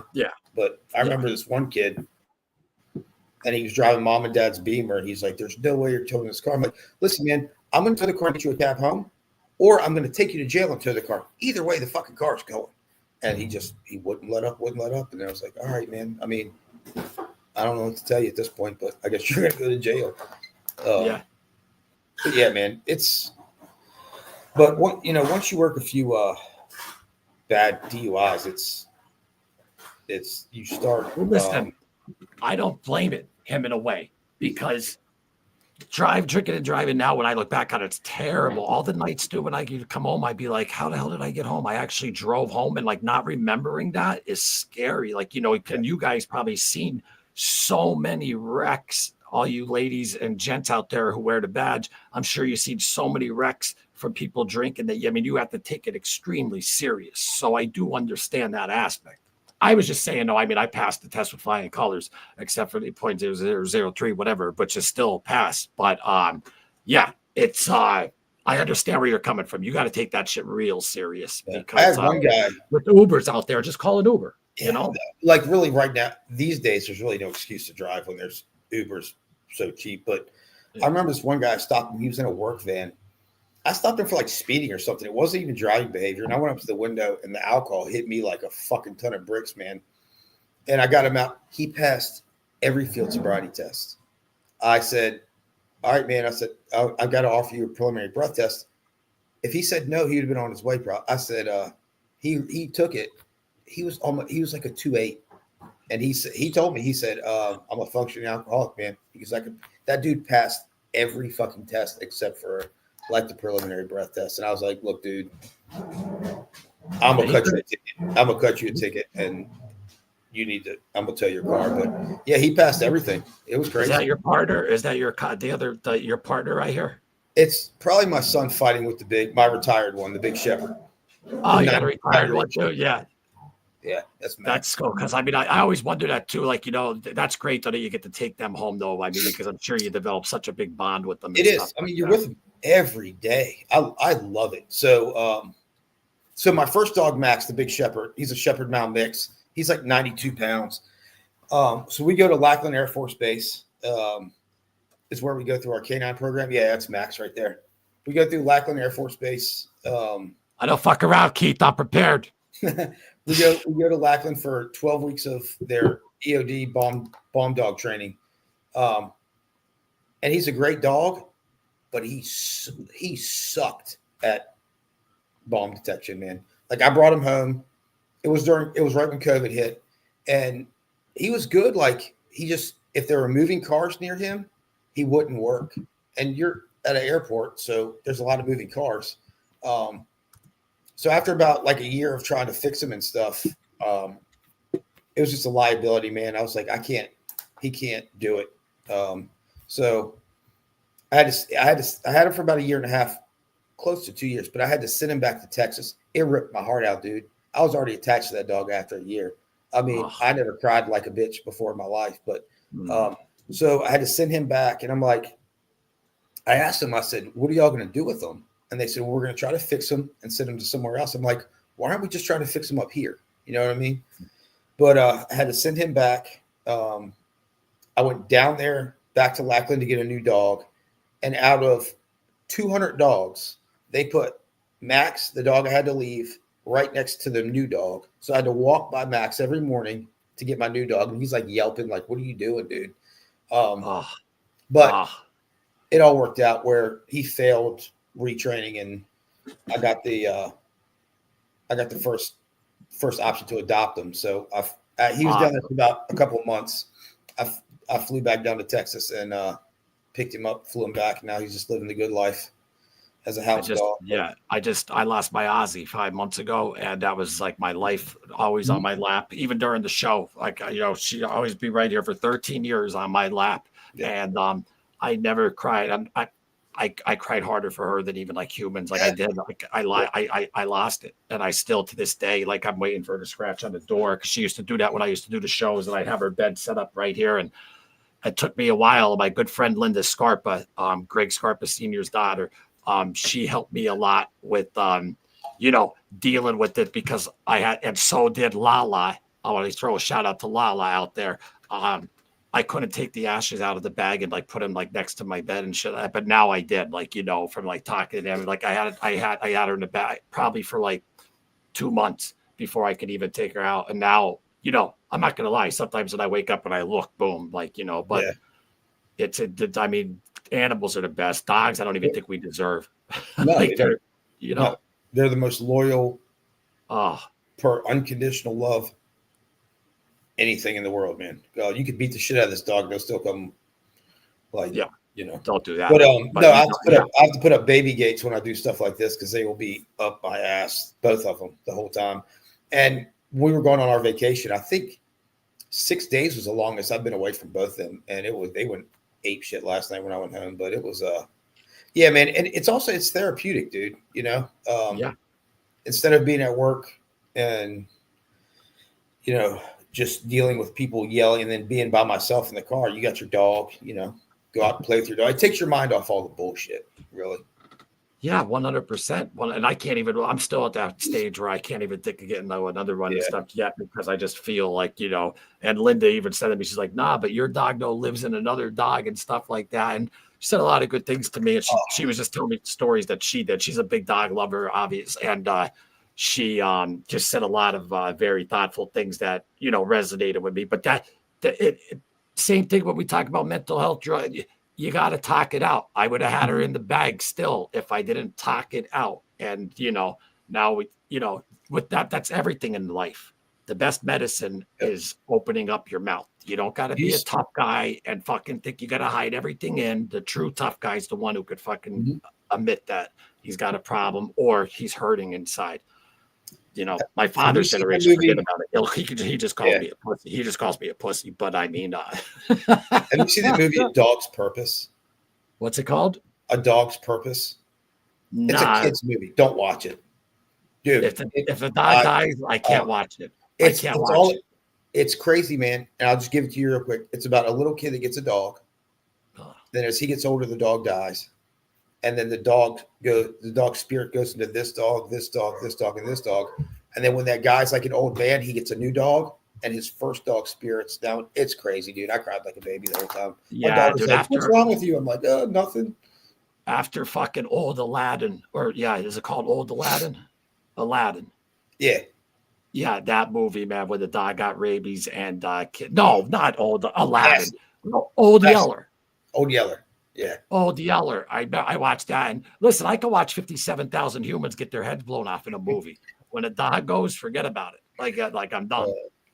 That's just the truth. I mean, and they're, I don't know. I fucking love dogs and I miss my dog to death. And see, I love doing this, man, because we are very transparent. We talk stuff out. People though that watch, thank you so much because this is therapeutic. So those people that say to you, "Oh, you're just doing this," or "What? Fuck you." You know how much courage it takes, though, man, to be able to let it out. And you possibly me, same with me. If we never open up our mouths, we might not be here today. You're right. Yep. But I hate that bullshit. It's tough great. guy. Fucking yeah. What's up? Sorry. It is. It's like, but we're almost the same age, so. I do understand when I'm dealing with like a 22 to 25-year-old cop that is in the same situation that I was in my 40s. It's hard for a 22 to 25-year-old man because you're still in that young man's mind where you're bulletproof and invincible and you can't. Young, dumb, full of cum and rum. Absolutely. Yeah. And it's hard to get that through their head sometimes because I've had to deal with a few of them at work and. I hate to say most of them are, they don't get it yet, but. Keith, I seen that. I love this shit. Thanks, Matt. Appreciate all of you that are watching. Hit that like button, subscribe up. But yeah, man, it's just it's everything in life. It's just it boils down to talking, and that's good night, Bob. But that's the best medicine I think though out there, but you just got to be careful. When I first got sober, they put me on SRIs, which were Zoloft. And I took them for the first year, but they just made me more like wacky or nuts. That's like when I started this show, and I used to like go on live and be like, fuck you, I'll meet you across the block, you motherfucker. On this channel, I used to be like that. And then, but they almost got me too, whatever. And then I stopped taking them. And now it's just nothing working out. I didn't like those, man. They had me on. Yeah, they made me too think that I was like fucking invincible, like a little bit too confident. I'm already wild. I don't need to be more. They made me feel like a zombie the next day. Like if I took one at night, I couldn't function in the morning. I felt like I was in a cloud. I didn't like that feeling. Nah, you're great, Eric. So down to earth and honest, I could tell. Thank you, Annette. Appreciate you and your comments. Dave, dogs can definitely be therapeutic. Oh my God, yeah. I mean, without a doubt, 100%. The funny thing is, here is we have the big 92-pound Shepherd. That I have my 60-pound German Shorthair that I work now, and our very first dog was it was a rescue dog, but it's like a Jack Russell, and that little Jack Russell bosses both them big dogs around. It's actually hilarious to see. That's a nice dog, man. Right? Look at that. Yeah, he's a good dog. That's Crazy Max. Yeah, I'll get him on here one day. He's got the Lackland. When they get all their dogs, they have so many. They have their prison number tattooed in their ear. Really? So Max's Charlie is the letter C 074. And shit. Yeah, Aegis is Charlie 242 because they were bought within the same year. But now, does everyone that has a dog who's a canine, do they all get to take them home? Depends on the agency, but for the most part now, I think they do. So like the military doesn't. So one of our trainers now was a special forces canine handler. The dude's got crazy knowledge, man. It's crazy that we got him working for us. But so like even at Lackland Air Force Base, it's one of the two places that all branches go to train for canine. So even at Lackland, you'll have Air Force, Navy, Army, Marine Corps, and they do bite dogs and stuff. There's all different kinds of programs, but they come to work, they go to the kennel, they check their dog out, they work, and then they put their dog back in the kennel, then they go home. So I kind of get it for the military, especially when you're overseas and Afghanistan, Iraq, and more than likely your dog's not going to make it home because you're looking for bombs everywhere. You kind of have that relationship separation as far as it's a working dog and not like a house dog. But, when the dog lives with you and you build that relationship, man, I just think it works harder for you. When I put my uniform on in the morning, the working dog just starts jumping. He's just ready to go, man. It's fun to watch him work. Well, I would think, though, by taking them home is the right thing to do because you want to have that close to companionship, like with them, instead of just leaving him at the station or whatever, if others do that, and then you just pick him back up in the morning for your shift. I just think that you'll have a better trained and I just think it's just better to have the dog. And I'd say most police. I haven't found a police department that doesn't take them home, but most of them definitely take it home. Yeah, I'm gonna have to ask Mike though that too, because Mike's out in San Francisco, so he's West Coast, and that's something though that I'm just curious about though. And you know what though, that's great because you never know what kind of partner you're gonna get though. Some asshole maybe that doesn't shut the fuck up like me, so you get a dog. That's great. You know what I mean? And I always say, I know you said if you beat a dog, which you never would, it would still love you, but you could kill 27,000 people in the world after you, and that dog still loves you, and that's just, it's unconditional.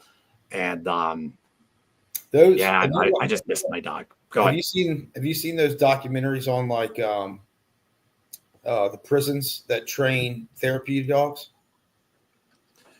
No. What's it There's a called? couple good ones out there. I forgot what prisons they are. I think it was on HBO or something, but they'll pick like, I don't know, 20, 30 inmates, and they'll get a dog assigned to them.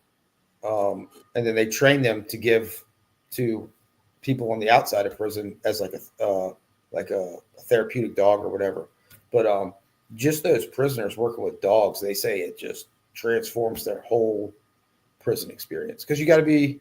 Oh yeah, I did see that. I seen that. Yeah. Oh, you know what? No, you ever see the show Oz? Oh yeah.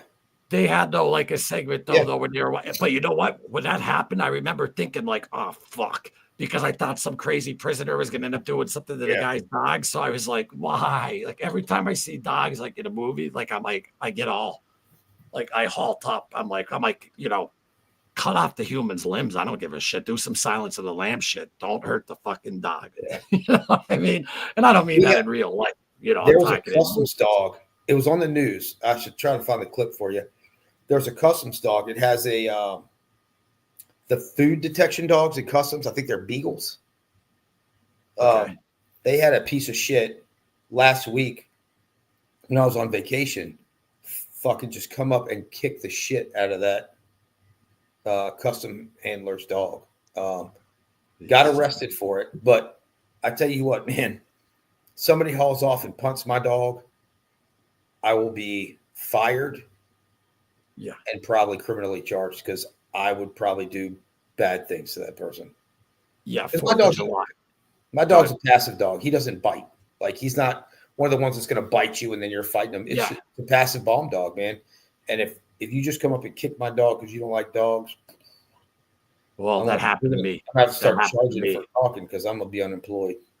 Yeah, I was at a 4th of July party right up the road, 7 houses up, and I had Ozzy for about. She was like maybe a year, and Ozzy was only 17 pounds tops, small dog. And I remember we're leaving, and one guy goes, "Get the fuck out of here!" And I'm on mushrooms, right? And he goes, "Get the fuck out of here!" And he kicks my fucking dog. I did a Jimmy Snuka-fly off this because it was like going up the side of these house to cement. Just boom! Just I have to, I'm not being like a tough guy here, but I mean, dude, it's like somebody hitting your kid. Yes. Yeah, I don't have kids, so like I can't really eat that. But if I'm thinking of my niece, I blacked out like from not from booze, like I blacked out in rage. Mm-hmm. Like I don't know if that ever happened to you, but it's just thinking of that guy. He's bald with the glasses, and I fucking just oh god, like I don't know. See, I get all passionate, man, and think about that. I love you, Oz, but fuck that guy.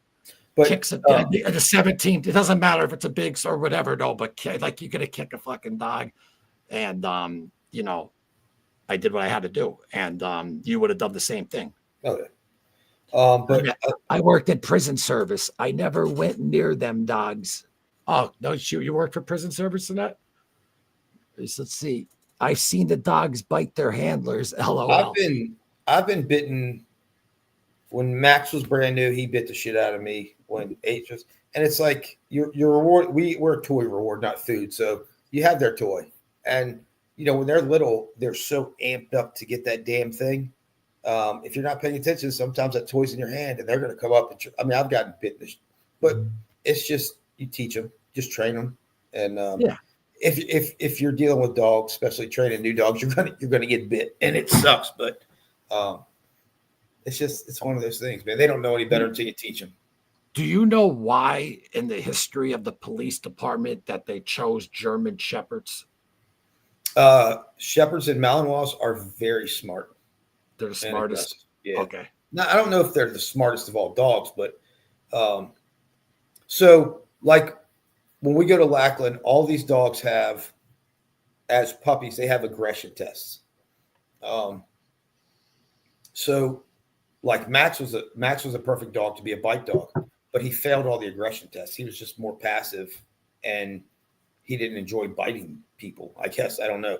So then they move him to like the passive, like bomb sniffing stuff. But they go through a series of tests, and if they have that aggression part in them, they train them. But I can tell you this, Max, even though he doesn't work, even though he didn't work as well as my German short hair does, Max is 10 times smarter. So, like, if I tell Max to sit, he will sit, and he will not move until I tell him to. The German short hair, I'll tell him to sit, and he'll sit, and then he'll see a fucking squirrel and go. But the Malinois and Shepherds are just, if you train them and stay with it, dude, they're so. All dogs are smart, but. Oh yeah. Joe Buffalino told me Russell with his dogs, Russell Buffalino would put a treat on the nose of his dog and say nope, and he'd sit there and just have a conversation at the table, and then like he'd say 5 minutes could go by, and then he'll go, all right, and the dog then will fucking eat it. That's how Russell. That that he had him trained, and then his other who he's with, Donna. Her son, though, is a cop, a badass dude. And he takes the dogs outside. He's like, go. They go right to the bathroom. Like, they're so smart and like has them like so trained up and stuff like that, though. So I forget I'm not sure what kind of dogs Russell had. I'll have to ask. Oh, well, actually, he had, I think it was Shepherd, because I have a picture of Russell with the German Shepherd with his wife, Perry, back in the freaking 30s, I think it was. But I think it was a German Shepherd, though. I know, though, that the son-in-law has I think just 2 big ones and a small one, but they are smart, man. Like Ozzy was so smart. And so, what breaks my heart?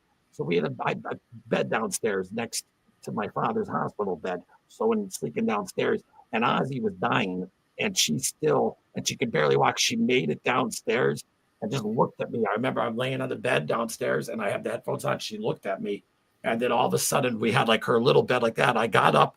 I thought she had to go outside. I put her outside. There was, at least she got to see snow one last time. She took 2 licks of the snow.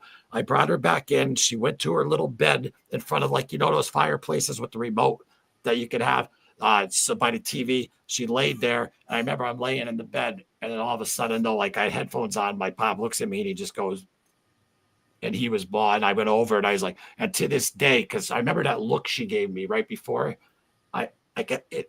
It's hard to talk about because I just wish I was holding her while she passed, and it was late at night, so we had to put a blanket over her, and and even the next morning when we took her to the vet, like I was nuts. Like I was like, wait, I'm like, we're not taking her till the heat's fully, even though she was already gone, and I'm like holding her, dude, and I'm sitting shotgun, and I'm fucking, and the person that took her, like I never mind. I don't want to talk about it. I'm sorry, I can't talk about it. Yeah, I'm serious. No, it's I fucking can't. They even tell us, man, it's like when we're working a dog and we're having a bad day. They even say that if you're having a bad day, it runs down leash. So yeah, man, dogs feel all that shit. They know if you're having a bad day or a good day, and they kind of just emulate what you're doing. She knew, Keith. She knew that she knew she was going. That she came down to see me. She came down to see me one last time. That's what happened. Yeah. So they know all this. They're very intelligent, dude. That's why you have these dogs that can sniff a person that has seizures, and they'll like do something, and then the person sits down because the dog knows they're about to have a seizure when they don't even know they're about to have a seizure. Man, it's crazy. Some of these dogs they're crazy intelligent, but. They're awesome, but it's just she definitely knew, but at least I find solace, and I know this is the cliche, but so many dogs don't get to live the luxurious life that Ozzy lived, and everyone else out there who has a dog. So I find solace in that. It's just I fucking miss her. I miss her a real lot. It's hard, man. And I can't even believe right now that I'm like tearing up here, but I don't give a fuck. Like whatever I am, like I'm upset right now. That's why I put you on. I didn't mean to put you on blast like that, buddy. But no, you're cool, man. It is what it is, brother. This show is 100% whatever the fuck we're doing. You know what I mean? Yeah, we're open. You know what I mean? That's how I like to keep it transparent or whatever. And I'm not trying to be like get upset or whatever, but see, it's therapeutic though. It really is. Like this will help me like afterwards though, from actually being able to talk about it though. But it was just though earlier that day, man, like she like popped up real quick again. I saw her eyes and her eyes were scared. But she died in her house though, which I was dreading taking her to the vet and then having to go in there to and she wasn't in pain. So she did no pick because she would have been all scared going to the vet and knowing what Yeah. was going on. So at least though that she passed here, that really that helps a lot. Yeah, it does. So we had before we had dogs, like we were in apartments and stuff. We had 2 cats. My wife had one when I met her, and then we got one, I don't know, a couple years later. So our cats were actually like when they finally passed away, they were like 17 and 18. And even though they're not like as smart as dogs or whatever, I mean, they know stuff, dude. Like when it was time for for them, they did the same thing. They came over, and we actually found a vet that would come to the house and do it, so we didn't have to take them in there. So, but yeah, dude, it's sad shit, bro. Yeah, it's that's why I'm like, I remember when my first dog was Rufus as a kid, and that I is remember the best name. I actually told my wife I want to get another dog just to name it Rufus. I swear to God, we had this discussion 3 days ago. Yeah, that was our first dog, and I think I was around 8 or 9 when Roof passed, and then I remember my father came out, he was bawling, and then I didn't even I think I was asking for another dog in time, and I remember my mom then got Midnight, which was the second dog for me on Easter, and my father was even like, fuck, he was mad because he knows how attached like he gets and whatever. And my father even told me, I kid you not, this was about a year ago, I'd say, a little bit over a year, right before we found out about his diagnosis. He looked me dead in the eyes. He came back home from the PAV, which is like the Veterans Club type bar, private club, and he had a couple of drinks in it, but his eyes were watering. He looked at me and he goes, I hope I go before Ozzy goes. And when he said that, I'm like, don't say that, Pop, this and that, blah, blah, blah. But I mean, and he's old school and tough as nails and calls me a pussy and all that type of stuff. And but we had like a wake that morning, because he sat on the hospital bed, and then my mother was sitting with him, and then I opened up the blanket, and we all just lost it. We all lost it, and then we had to take her, and fuck, man, I'm sorry. It is, dude. Like you have the correct perspective, dude. I mean, people that own animals and treat them like that, dude. There's a lot of animals that don't have a shot in hell from jump. So no, and I feel weird now because people been through hell and stuff, and I'm just crying over my dog. But you know what? I mean, it's fuck. Dude, How did we get here? I know people that have been through hell, and they still get more emotional over their pet than they do the hell they went through. That's all I cry about. That's all I cry about. I would go into a Navy Yard once a week if it could mean my dogs lasted as long as I did and didn't have to deal with that. But dude, it's the only thing I cry about. I mean, I don't mean to sound callous though, but I got numb to all the humans that would fucking die because everyone was dying from fucking fentanyl and stuff. And of course, but I remember because the first time I cried in years is when she passed. But then I started thinking too of like everything else, like, friends and like that. Then the floodgates all open from me just being like numb. But yeah, I can't. What do you want me to do? Lie and act tough or whatever? It destroys me to this day. It destroys me. I lose it on if I'm bored at work or whatever, and I throw TikToks on, and there's one about like there's this whole like fucking segment of like a grown ass man whose dog passed away, and then his family are surprising him with like a new one. I lose it on every one of those, dude. And I don't even know the dog or the people. It is what it is, man. We're dog lovers. How about the veterans, dude, that could be gone for fucking 1.5 years, 2 years, and the dog still comes running right up to him. Yeah. And those, those ones are touching. Like those type of videos, I love.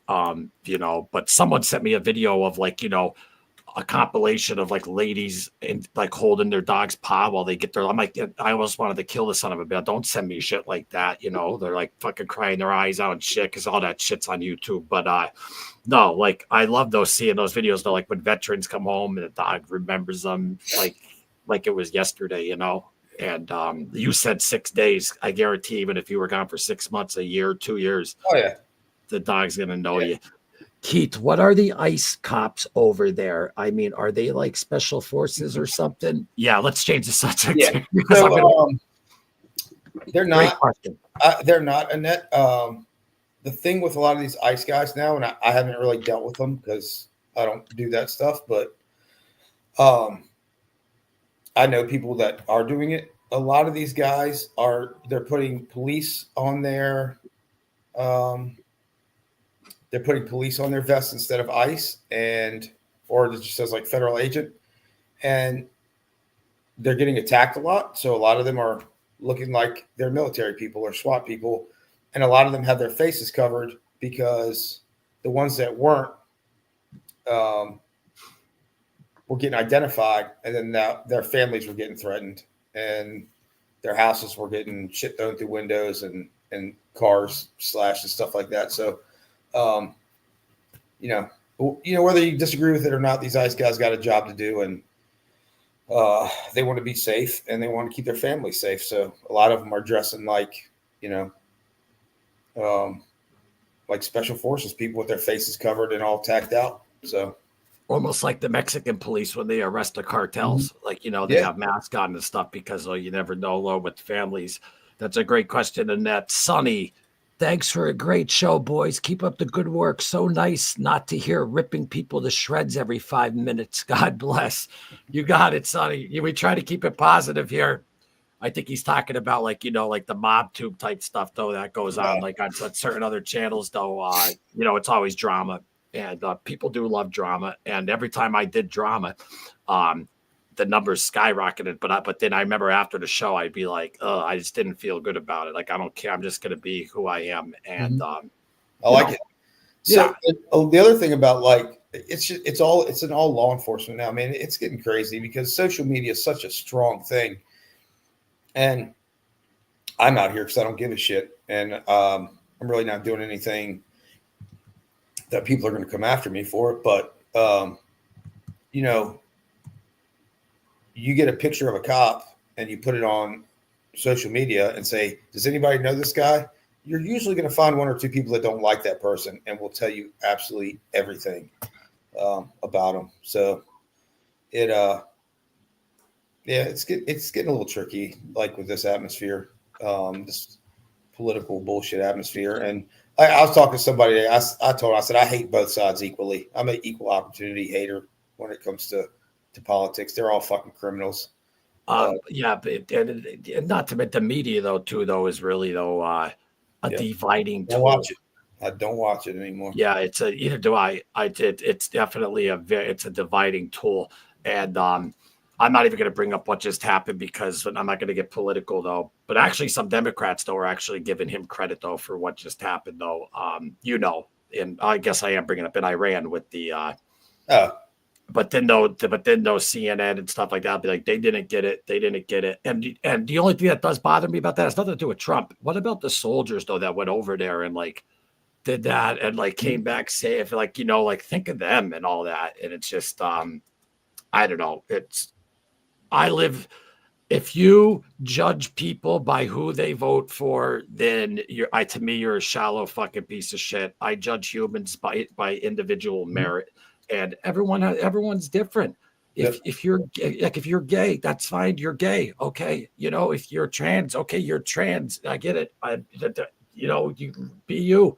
I'm not, I'm very easy going, and I'm more, I don't like the extreme left stuff, and I don't like the extreme right stuff. Me either. So my whole thing is this: don't expect me to transform to whatever side you're on. You know what I mean? Yeah. Like, don't expect me to go completely right. Don't expect me to go completely left. Like that's right. One of the big things up here in Loudoun County, it's been on the news nationally, is the boys using the girls' bathrooms in high school. I've got a fucking 15-year-old daughter. I don't want I don't want some dude in the bathroom with my 15-year-old daughter because it was all in the news. There was a guy that says he was a female in the girls' bathroom, assaulted a girl, moved to another school, did this. I will go to fucking prison with a smile on my face if it's just, make like they have in the mall, right? Have a girls, have a boys, and then have like 2 or 3 unisex bathrooms that anybody fucking can go in. Yeah, You know? why don't they just do? They should just do that. That's totally fair, and that's totally, you know what I mean. I agree. You know, I would agree with that. And you know, the extreme stuff though, like, you know, with the playing sports now, the boxing and like, you know, and then this one girl though too who had like the weightlifting record, and like she, you know, they trained their whole life for, and then someone just comes over and beats that, like in the Olympics. Like, yeah, I don't agree with that whatsoever. I mean, my daughter plays field hockey, and there was a dude at a school on the girls' field hockey team just crushing people, and it's like, man, it's like, I don't know. Anyway, we don't need to go down that road. No, I just no, but I mean, that's it though. But I mean, I like though, like I don't have a problem though with anyone. It's just though the certain though, like you just said, like, you know, you have a daughter. You live your life, you let me live mine. How about that? That's it. You know, I think there should be another party. Yeah, I mean, there's independent, but I mean, just like what you said, I'm not fully right, not fully left. Like I was raised old school Democrat, like, you know, it's like blue collar type, like working type, you know, but now it with the extreme left and extreme right, I don't know, man. I'm a humanitarian. I love humans. If I get along with you, like, I don't care if you identify as a fucking Crayola crayon, if you're fucking cool, if you're not an asshole, then that's what I always say. Cause same with race. I hate race shit. But like, you know, and that's why I love how you took out the white supremacists, and I love how you let though, the black gentleman will put the cuffs though on him there, like just to rub it in his face, like fuck you. Like, how do people? What's the ideology of that though? Oh, it's funny though. It's funny though, because my whole 10 years of the FBI was Ruby with a lot of white supremacy stuff, and now that I'm back in uniform, I am a racist piece of shit cop. That just, you know what I mean? It's like I was like, you have no idea. Wait. If you don't mind, because I just wanted to say that's Ruby, who basically is not basically she has a wrench and she handles the chat. What's up, Rube? Thanks for being here. Appreciate you. Say that one more time again. I'm sorry, I was still thinking of my dog and stuff. I got over that now. So you know how like you know how the whole 10 years of the FBI, I mainly did white supremacy stuff with my partner Tom. Yeah. And now that I'm back in uniform, you know, if I have to encounter someone, I'm a racist piece of shit that only pulls over African Americans, and it's like I just like, come on, man. Wait, but it's just saying because regular police uniform. Yeah, you are by definition most of the time considered racist. Yeah, even though you went undercover and risked your life to get neo-Nazis off the street, and we played the video clip in the beginning, and when we end the show, I'll play it for you folks too to end it. But yeah, that's Keith. I love what you say though in that interview. Though I could tell. Of course, you got to be very professional and this and that though, because you're like being like, you know, free time, but you were very professional. I'm like, damn, Keith, professional here. But when you said in the clips you were playing. When you said it's fun though, yeah, you know what though, because we got a lot of other people that jumped on. Let's just play the first part though here to show the folks about a white supremacist on a online forum wanting to shoot police officers with martial law when the RAHOA, or racial holy word, started. So we investigated him further. We noticed that he had made some threats to the President of the United States, the Attorney General. He's made several posts about wanting to make his AK-47 fully automatic. And before someone of the criminal element did that for him, we jumped in, made a profile saying that we would do that for him. There was not too much time to find a certified undercover. So Tom said, Keith will do it. And I told Tom, I said, Tom, I'm a little Lebanese kid, and he is a white supremacist. So he's like, nah, you can do it. So I was like, okay, I'll do it. And it just seemed fun. The paycheck came. During one of the lunches that we met, a bunch of the racial conversation had started, and I expressed my dislike for African Americans in office, the President of the United States, everybody that I knew that he already disliked. All right, let's do it. It isn't an easy thing to suit up as a bad guy and go in and deal with somebody who you know is a bad guy, especially when you're talking about knowing that you have guns involved in the investigations. We know through history of law enforcement, these types of cases have gone bad, and police officers have been injured and killed during them. Is there special training with the FBI to go undercover? Yeah, there is, but I don't believe I'm at liberty to discuss the training. Okay. Met with him again for lunch, and he had brought his AK-47 in a case. He wanted it to be fully automatic and semi-automatic so that he could take it to gun ranges and nobody could tell that it was illegal. So the gun went down to Quantico, and after the gun was made fully automatic, called up Doug Story, met him at another restaurant, and we did the exchange in the parking lot. You can see the hammer. I'm holding the trigger down. You can see the hammer just coming back up. I showed him how it worked and the changes that we made, the parts that we had put in. I mean, unless somebody really inspects this bitch, they're not going to know it's modified. Fuck no. So, When he took possession of the firearm, before he could get to his truck, he was then apprehended by waiting FBI agents and task force officers in the parking lot. Because he did not have a criminal background whatsoever, he was only sentenced to 12 months in prison. At that point, does he learn that you were undercover? Because of court, trial, discovery of evidence, he knows who was undercover, who was working for the federal government. He knew it was me. Did you worry about him being out? Since I've been doing this for 13 years now, I can't remember all the faces of the people I've arrested, but the people you arrested will definitely remember your face as the person who took away their freedom. There's always that thought in the back of your head that that you'll get noticed out there one day, and who knows what will happen.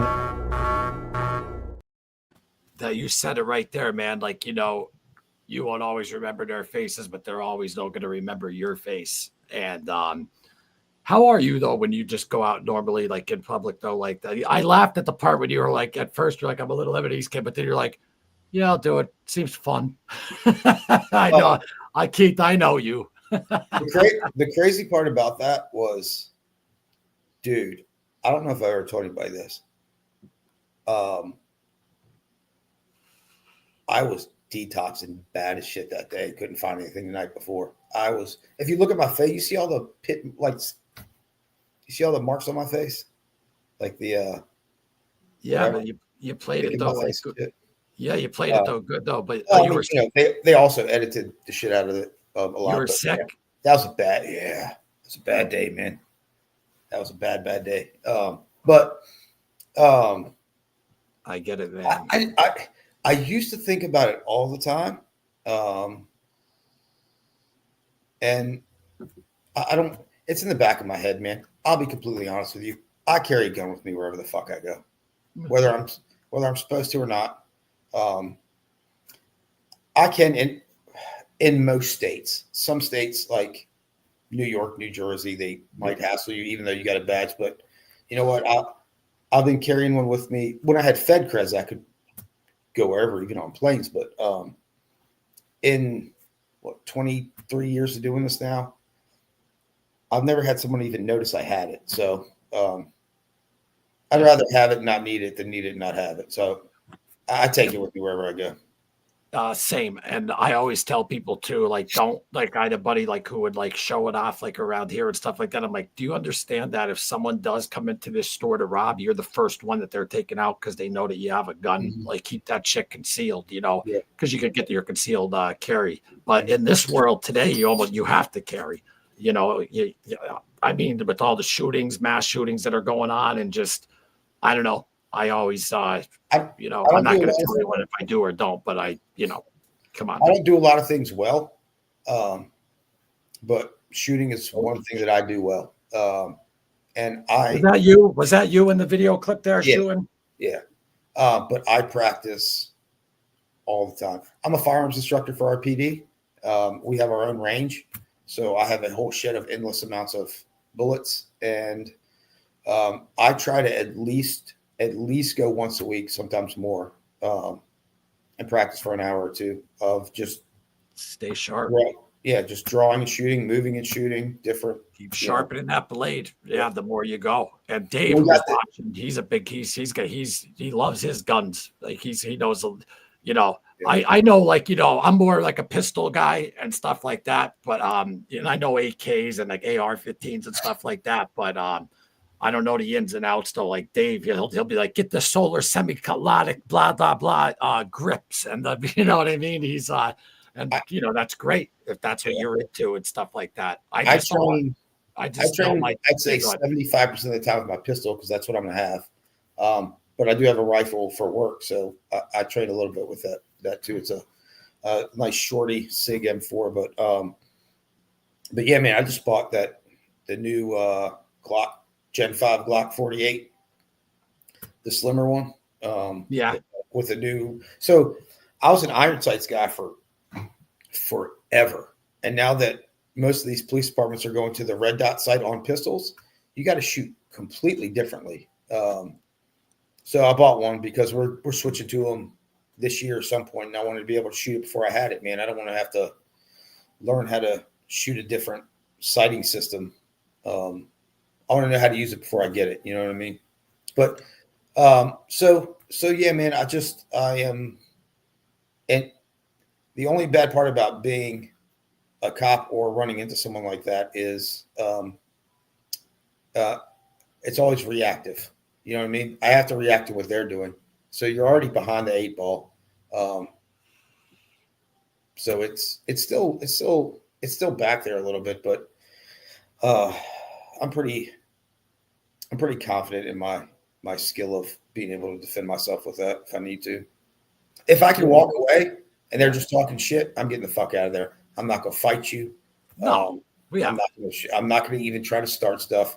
If you're just talking and I'm walking away and you're still talking, I'm just going to get the fuck out of there, man, because it's not worth it. But so I do. It's a Japanese style jiu-jitsu. It's a little different than Brazilian.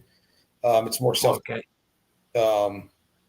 So like Japanese is more of a sport, and this is more of a self-defense. So it's like temple strikes, back of the head, wrist lock, stuff like that. But and it's kind of got some Krav Maga in it, so it's like weapon takeaway stuff. So I've been doing that for a couple of years now, and you know, that's awesome, though, man. Though that I'm instructor. a little dude, dude. I'm 5'4", 5'5" in a good day. So hey, listen, man, I know some people do that are that size that fight to their fucking burger and as tough as nails. You know what I mean? There was one guy, he's passed away now. He was like 5'5". He's like one of the toughest guys around here. He actually got fucking shot with a shotgun on Christmas Day by his father in the stomach. And he was just sitting down, trying to put like his intestines back in, survived it. This guy was just tough as fucking nails. That's why I always say size. You don't underestimate anyone out there. You know, you see videos. I watch these videos too because it's good to see. But you see some of these cops, you know, they'll get shot in the leg, put their own tourniquet on, and stay in the fight. And I'd like to think I'd do that, but who knows? Are you limited to what you can comment, or you still work? I'm still a police officer, Annette. So I got like 4 more years so I can retire. I went from a city department to a different department, so I'm pretty open about anything you want to know.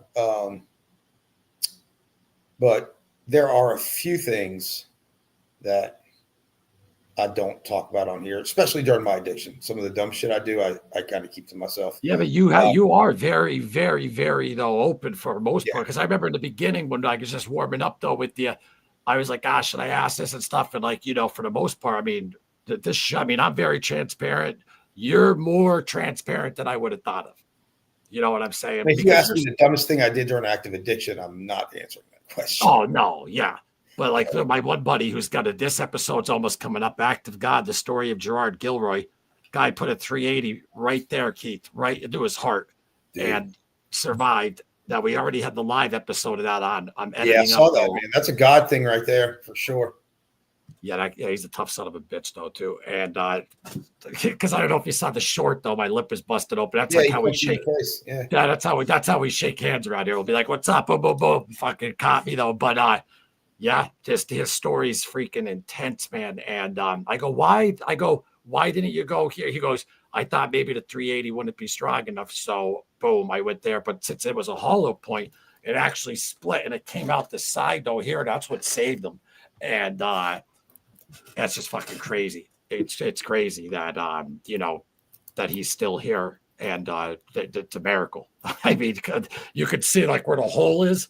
He wasn't this wasn't a cry for help. I mean, he wanted out, and now he's a certified recovery specialist. Yeah. He helps people. You know what I mean? Like he's not wasting a second, opportunity. And that episode will be out though soon. But so yeah, you're pretty open though, Keith, though, with everything. And Dave has a question for you. Keith, do you run an EOTech or LPVO? For the rifle, I run it's an aim point, red dot, and then right now our handguns are still iron sights, but we're going to the Glock. I mean, I think we're going to go to the Glock, and I don't know what kind of red dot sights they have, but I just bought the Glock 48 with the new MOS. I believe it's aim point as well. MOS aim point red dot on it. So those are the two I used. And I'm getting the rifle I'm proficient with. The handgun I just bought. Actually, the handgun was after the plane crash because I worked 16 hours a day for like 12 days straight, I think. I had like 70 hours of overtime on that. I came home and I told the wife, I said, we're getting a very big check. I'm buying a new fucking gun, and I want to hear shit about it. You can do the rest with whatever you want. So she didn't give me shit, and I went and bought the new Glock. So I just got it's so different, man. It's so different than shooting because not to get all into it, but like the iron sights, they teach you to stare at your front sight. The target should be blurry. Then you get to the red dot, and they're like, stare at your target, put the red dot in the middle, both eyes should be open. So it's trying to break 20 years of doing it one way to doing it another way. So it's pretty hard, but I don't care what anyone says, Keith. I just got my fucking baby back. So the first one that I ever had, I took it back. I took it back to the store to sell it, obviously for when I had to have it and stuff like that. And it's a 380 Berza, and an old NYPD officer who I used to work with, he retired after 9/11. We worked together in this group home. He also carried it, and it's just great to have my baby back. I mean, it wasn't the same one that I sold, but I just got it brand new, and I love it. It never jammed on me once. I don't know how many times I shot the fucking thing. I'm not about to do on the old one, never jammed. That's the other question I was going to ask, because in the Mafia, they still use revolvers and silencers back in the day, but like they always say, though, you can't put a silencer, obviously, on a revolver. But my point is, like, being a cop, like, you never see really revolvers. My Uncle Ed, though, did have a 357, though, that he used to carry, though. He was high up. He was a bike cop, and then he ended up, though, running for mayor to my Uncle Tony George. He was chief of police, and then he became mayor. And but no revolvers, though, because they don't jam. I mean, like, there's not anymore. Because, I mean, when you're in a gunfight, I'd rather have 16 rounds than 6, Yeah. And if you keep your weapon clean, it usually shouldn't jam. And if it does jam, we practice that all the time. I can clear a jam pretty freaking quick, depending on it's like a double speed, slow pipe. But I can clean. I can clear a jam fairly quickly, like within a few seconds. What do you use to clean yours? I don't know the name brand, whatever the department has, but like Glocks, that's why I was a SIG guy forever because we had SIGs, and then that's what I bought was SIGs. I bought the 365. I bought when I did undercover stuff, I had a Shorty 937 single stack and things like this. I just put it in my back pocket. That's what I love about the 380 version, the size. Like, it's just, I love it. So I got the 9mm of the 380 version, but like Glocks, man, those things can shoot dirty as shit, and they rarely jam up. SIGs, you got to keep lubed up. Water, everything. SIGs, you got to keep lubed up pretty good because it's all like metal on metal. But my dad, man, we grew up when guns were bad. My dad's a farmer. He's just never really had guns. So I think I was a cop for about a year and a half, and they came up to visit, and I was like, Dad, we're going to the range. And we had the SIG 226, that big ass bitch. And we went to the range, and he shot a magazine full, and he looked at me and he just goes, that's fucking awesome. I'm like, I know, dude. I've been telling you it's awesome shooting forever. So Dude, my dad goes back. He was a pharmacist in the city, and they were getting robbed a lot. So I was like, "You need a concealed weapon. You need a gun." And we went to a gun Therapeutic shop. too. Therapeutic shooting. Yeah, it is. We went to a gun shop, man, and there was this. I've been in love with 1911s forever. There was a Smith & Wesson limited edition 1911. And I was like, Dad, I'm going to get that gun one day. That gun was like $1,500, right? So I walk away and I'm looking at other guns. I look back. My dad's got it out on the counter. And next thing I know, like his credit card comes out. And I was like, what are you doing? I said, Mom is going to kill you. And he just looked at me and goes, you can't put a price on life, son. And I was like, sounds good. But you said you got your baby back. It just reminded me of that because, my dad's not well. I'm sorry, man. We're going through like the same thing, basically. His mind is, he doesn't even know who I am anymore. His mind is gone. But a couple of months ago, I went down there and I was like, I got to get all the guns out of the house because he's not in his right frame of mind or whatever. So I have that gun now, and it's a very special gun. I'm probably going to get it engraved or something, but it's a good one to have, man. We got to go shoot one day, Loomis. It'll be dude. I would love to. Listen, I told you I was at the Johnny Depp trial inside the last 2 weeks, so it's not that far of a drive out there. I take 81. 81. Yeah. That's where. Yeah, if you're on 81, bam, you're here. Yeah, but if you're on 81 here and you get on 81 north, you're going to go right through Wilkes-Barre, right through Scranton, and then you could take that to 80 East to get to New York. And but 81 just pretty much to Fairfax County. And I was in the trial after one of the trials. I left and I'm like, you know what? I'm going to go for a walk around the because I was getting content out there. And I walked around Fairfax County and I fell in love with it, dude. It was like a little fucking like they still have family stores like it was like when I was growing up, and the bricks on it was so clean, and I loved it there, man. Fairfax County. How far away are you from there? Fairfax County? The county line is only like 3 miles from my house, but from the courthouse, probably about 20 minutes. Yeah, that courthouse, that's where I was at. Yeah, you know the joint. And I always said, if I accomplish what I accomplish and I get some loot, I mean, I might buy a house out there. Like, I'm saying if I ever got money like that, but I fell in love with it out there. Yeah, man. Annette, Scott, we'll do some comments that we're going to wrap up. We're already over 2 hours. This was a long one. We got into everything tonight, buddy. Making up for your vacation, I know we were warned to what to say when I worked in the service. They monitored our social media. Yeah, I mean, I'm sure they do. I talk when the department actually likes me. They actually allow me to go talk on duty to other police departments and academies and stuff like that because mental health and substance abuse is a hot button topic in law enforcement right now. Has been for about a year and a half or so. So if you go back and look at the first episode we did, I was not treated well coming out of rehab for my police department. But they have done a 180, and I'm pretty open when I go talk to other police departments and National Academy and all that stuff. I've had command staff there to watch it, and I tell them I'm going to tell the absolute truth. And man, I get into the weeds about it. And that's the episode there, folks. If you didn't see the actual edited first episode I did with Keith, it's in the video section, Fighting Crimes and Demons with Keith Shibley. Definitely check it out. It's a fantastic episode. I just wanted to throw that up, Keith, because that was our first talk. I don't know if you were talking about our first live, though, but that was when the first we did. Yeah. But they're supportive now. Teamed up. Yeah. They're supportive now. And I mean, I know the line I can't cross.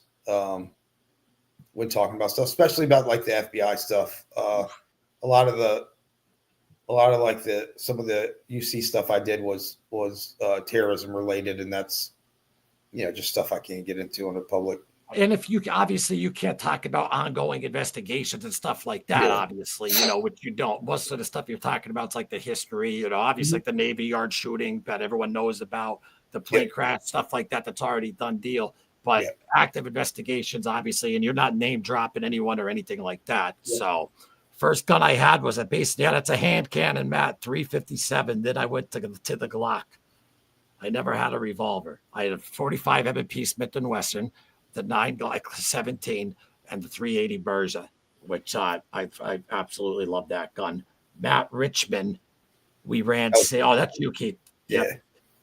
And then awesome, Keith. But I think Dave though has said something about aim point is pretty sweet. I'm looking into one. Yeah. Aim point's pretty solid. Dave knows his especially gun. for rifles. But the new one that the Glocks are running on their pistols, you can only get like with the pistol combo.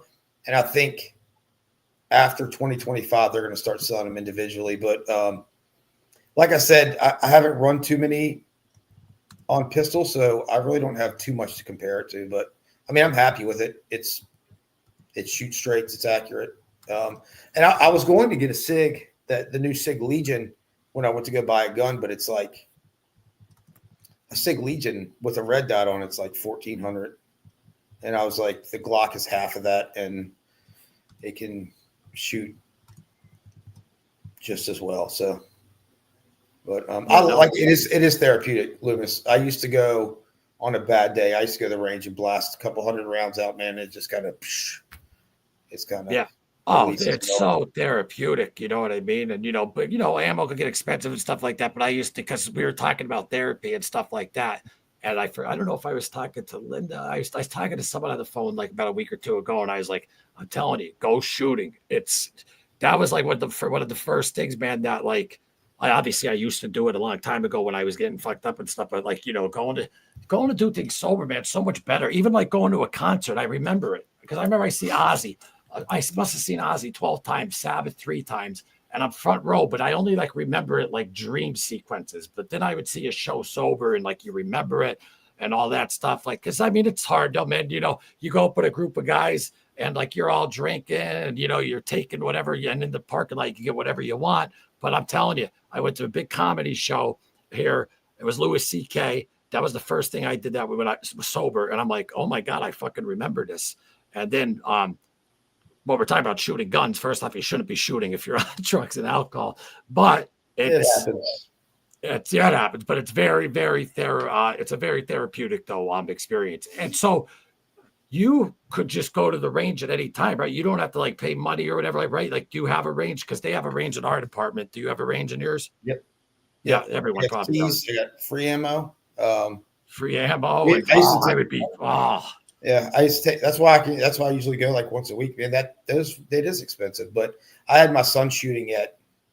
I think I bought him his first 22 rifle when he was 7. And I don't know if it's video games or what, man. But that kid's a natural. So I got him his first rifle at 7. I got him his first handgun at 12. But he's a good marksman, man. Because my wife to this day will not touch a gun. She's never picked it up. She won't do it. I remember I asked her one time, I said, so if I'm at work and someone's breaking in the house, what are you going to do? She says, hide in the bathroom. I'm like, so you're just going to die in the bathroom? But no, she won't touch one. And I've tried to get my daughter into shooting. But she's like her mom. I was like, there's this nice pink 22. I'll get you. It's she's like, it's pink. It's forever. Yeah. Just because it's pink though doesn't mean it still doesn't kill. There's a lot of people that are like that are just they could be against them and all that, but okay, if you're against them, no, guess what? The person that's breaking into your fucking home, they're not against them, and they're gonna have an advantage. You're gonna call the cops, and you gotta wait until they come. It's crazy, and I'm just letting everyone know too. If that ever happens, make sure that you shoot them front side, because let me tell you a story. One of my brother's best friends, he's still sitting in jail. In prison now. A gang member who was involved with the Bloods. He came after a basketball game because their kids were fighting down at the CYC. It was a summer league. So he came with a bunch of guys to my brother's buddy's house. And obviously he felt threatened. And he was on the porch and the guy was walking up. And then one of his buddies said something. And when he went like that, my buddy, boom, blew his brains out. And he's sitting in prison now to this day. And if he didn't shoot the guy was definitely going to kill him too. But it was because he got him in the back of the head. And that's that sucks. Like that sucks. Yeah. Like there's so many rules with that. Like you kill someone in your own house in certain areas, you know, you got to sit inside prison sometimes and wait for your case and all that. And all you're doing is just that sucks. This is what I tell people about that. If someone breaks in my house, say it's at night and we're all upstairs in the bedroom, right? Yeah. If Max doesn't get him first, I'm standing at the top of my stairwell. If they want to come in here and steal all the shit on the first floor and leave, I'm probably just, it's hard, man. The minute they start coming up the steps, you're golden. Or if you're in your living room and your front door's in your living room and they come in your house, I mean, they're not coming in there to say hi to you. So it really depends on the state. But like Florida, you can kill somebody whenever you want, I guess. But no, it's just like I said, man, it's good to have it, not need it, than need it, not have it. Absolutely. I'm just messaging our director real quick for the project. All right. Great guy, James Callahan. Does incredible work. I truly appreciate your words. I will call to my show. But it's one of those things too, like in law enforcement, since I'm a firearms instructor, you have to qualify twice a year. And there's a lot of cops that only shoot fucking twice a year. And then they complain about going to the range. And they shoot the bare minimum on their paper target that's not shooting back or moving. And they're happy with it. And what I tell people is like, I'd say 95 and above shooter on a regular just paper qualification. But in an active shooting situation, my 95 goes to like a 65-70% real quick because they're moving, I'm moving, they're trying to kill me, all kinds of stuff. So people that are happy with just their 70% in a real life shooting situation, they're probably down to a 30%. And if they're cool with their life, depending on a 30% probability of winning, then you should probably rethink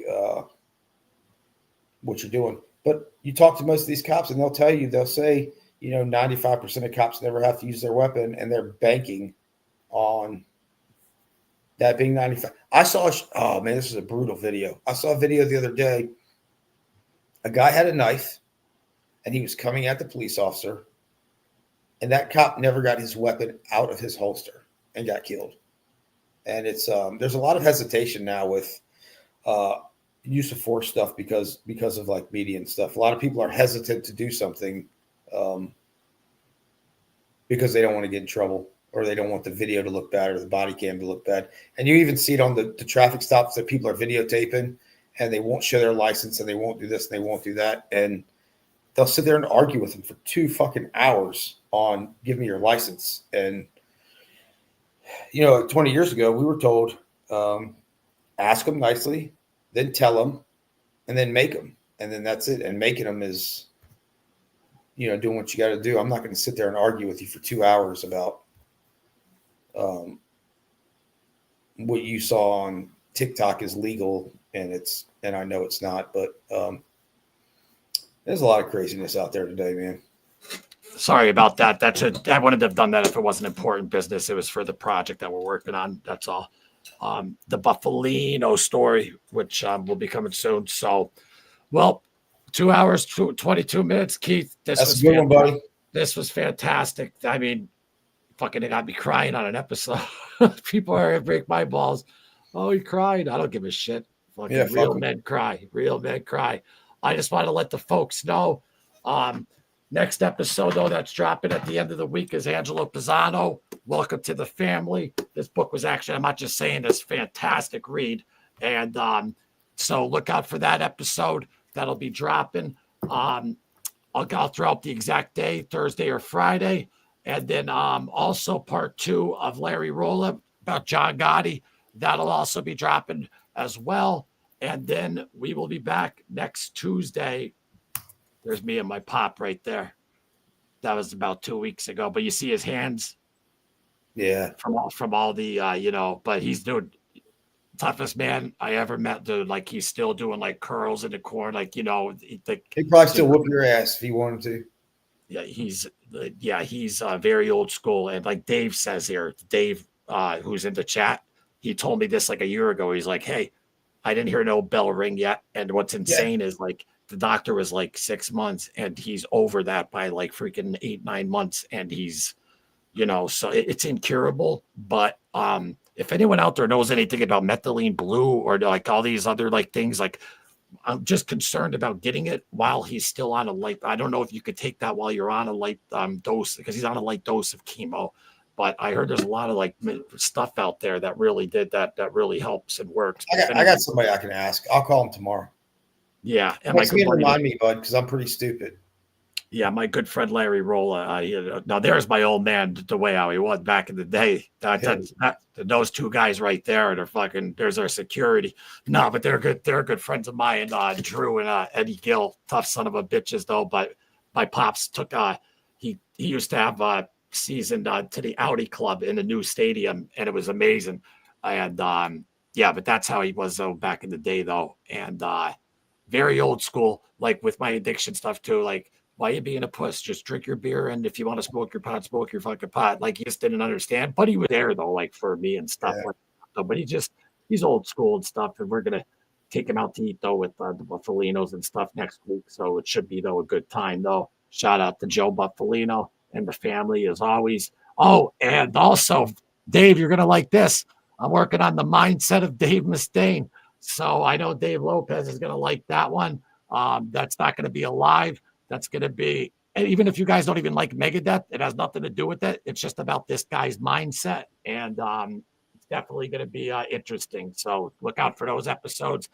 Me and Keith will be back next Tuesday at 7 p.m. Let me just confirm though what Mike Segru. Because I mean, next week, if Wednesday's better for him, I can, Okay, so if Mike can't do Tuesday, then we can do Wednesday, and I'll announce it. I'll give Mike a call after because he's 3 hours behind. But we're going to have Mike in the house as well, retired sergeant out there in San Francisco. Relentless Courage is the book. That's the first book Keith wrote when he got read when he got sober. And check out the audio on that. It's fantastic. And also July 5th, I'll be doing a little episode, Black Sabbath's final show, Ozzy's final appearance on stage. I'm happy they're doing a pay-per-view on that. So Keith, I like to talk music too, because I don't know if you know this though, but I've been playing piano for like 35 years. Like that's my main, you know what I mean? Like a lot of people who know me and stuff, like, I'll sit on a piano and they'll be like, what the fuck? Like my friends used to call me, because I'm an idiot, but they used to call me an idiot savant, because I was just able to play when I was young. Like kids would bang on it, but I was actually able like to play and stuff. So my folks got I'm about the most unmusically talented person you can find. But you have talents. Everyone has a talent in a different field, whether it's, whatever. But I just like my artistic vision and stuff like that. I just really comes from, I think, like music and just loving music. And then now I love even doing the little editing, like how, like, I did our new little tune and stuff awesome, like dude. That. Yeah. That's because everything's timing. Everything's me, like music's time and everything's timing. So I also like to talk a lot about music. And if you even look at this picture, Keith, of us, is this the one? No, that was for tonight's episode. But hold on, where's the one though where hold on, it's not on here. Maybe I did put it up because it's the one though with the German Shepherd. Hold on, where the hell? Why am I missing it? Why am I? Oh, right here. Yeah, you see the keyboard behind me? Oh yeah.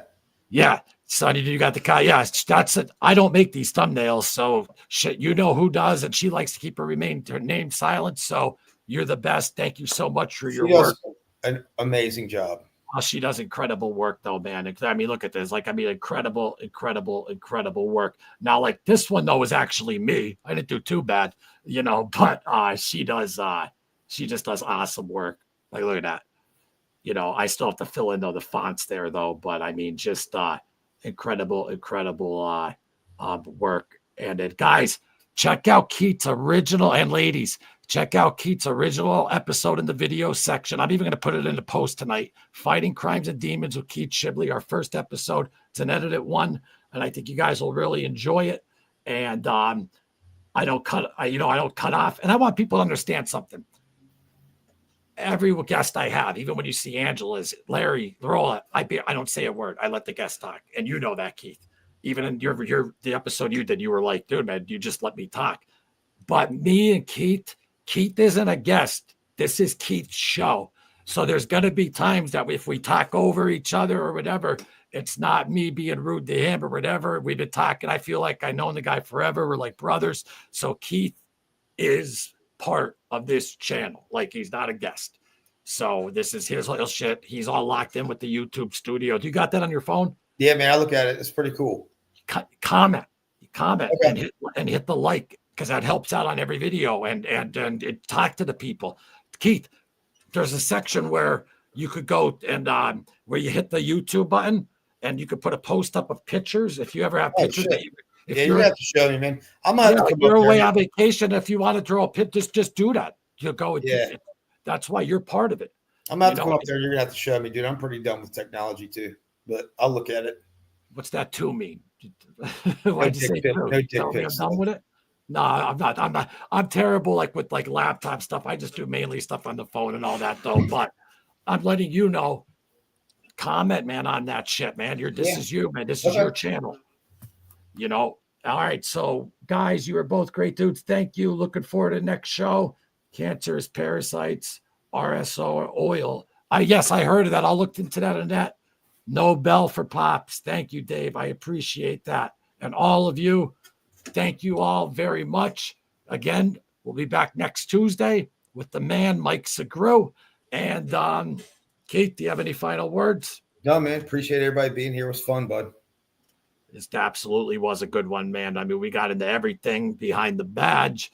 We'll probably call this series, actually, though, to think about it, because it's not gonna be like behind the badge and what musician or fucking loudmouth. I don't know, whatever the fuck I am. I'm a mystery, right? I'm an enigma, or whatever they say. But Stevie B, thanks us, my man, Stevie B. Thank you for being here. Appreciate. We'd like to get to every comment. So, guys, we love you. Have a safe week out there. Like always, don't take shit from anyone. Do it your way, not their way. And with that, we will see you next week. Keith. Later, buddy. I'll talk to you. My man. Take care. This was very therapeutic. It really was. We'll see you all next week. All right. See you. Later.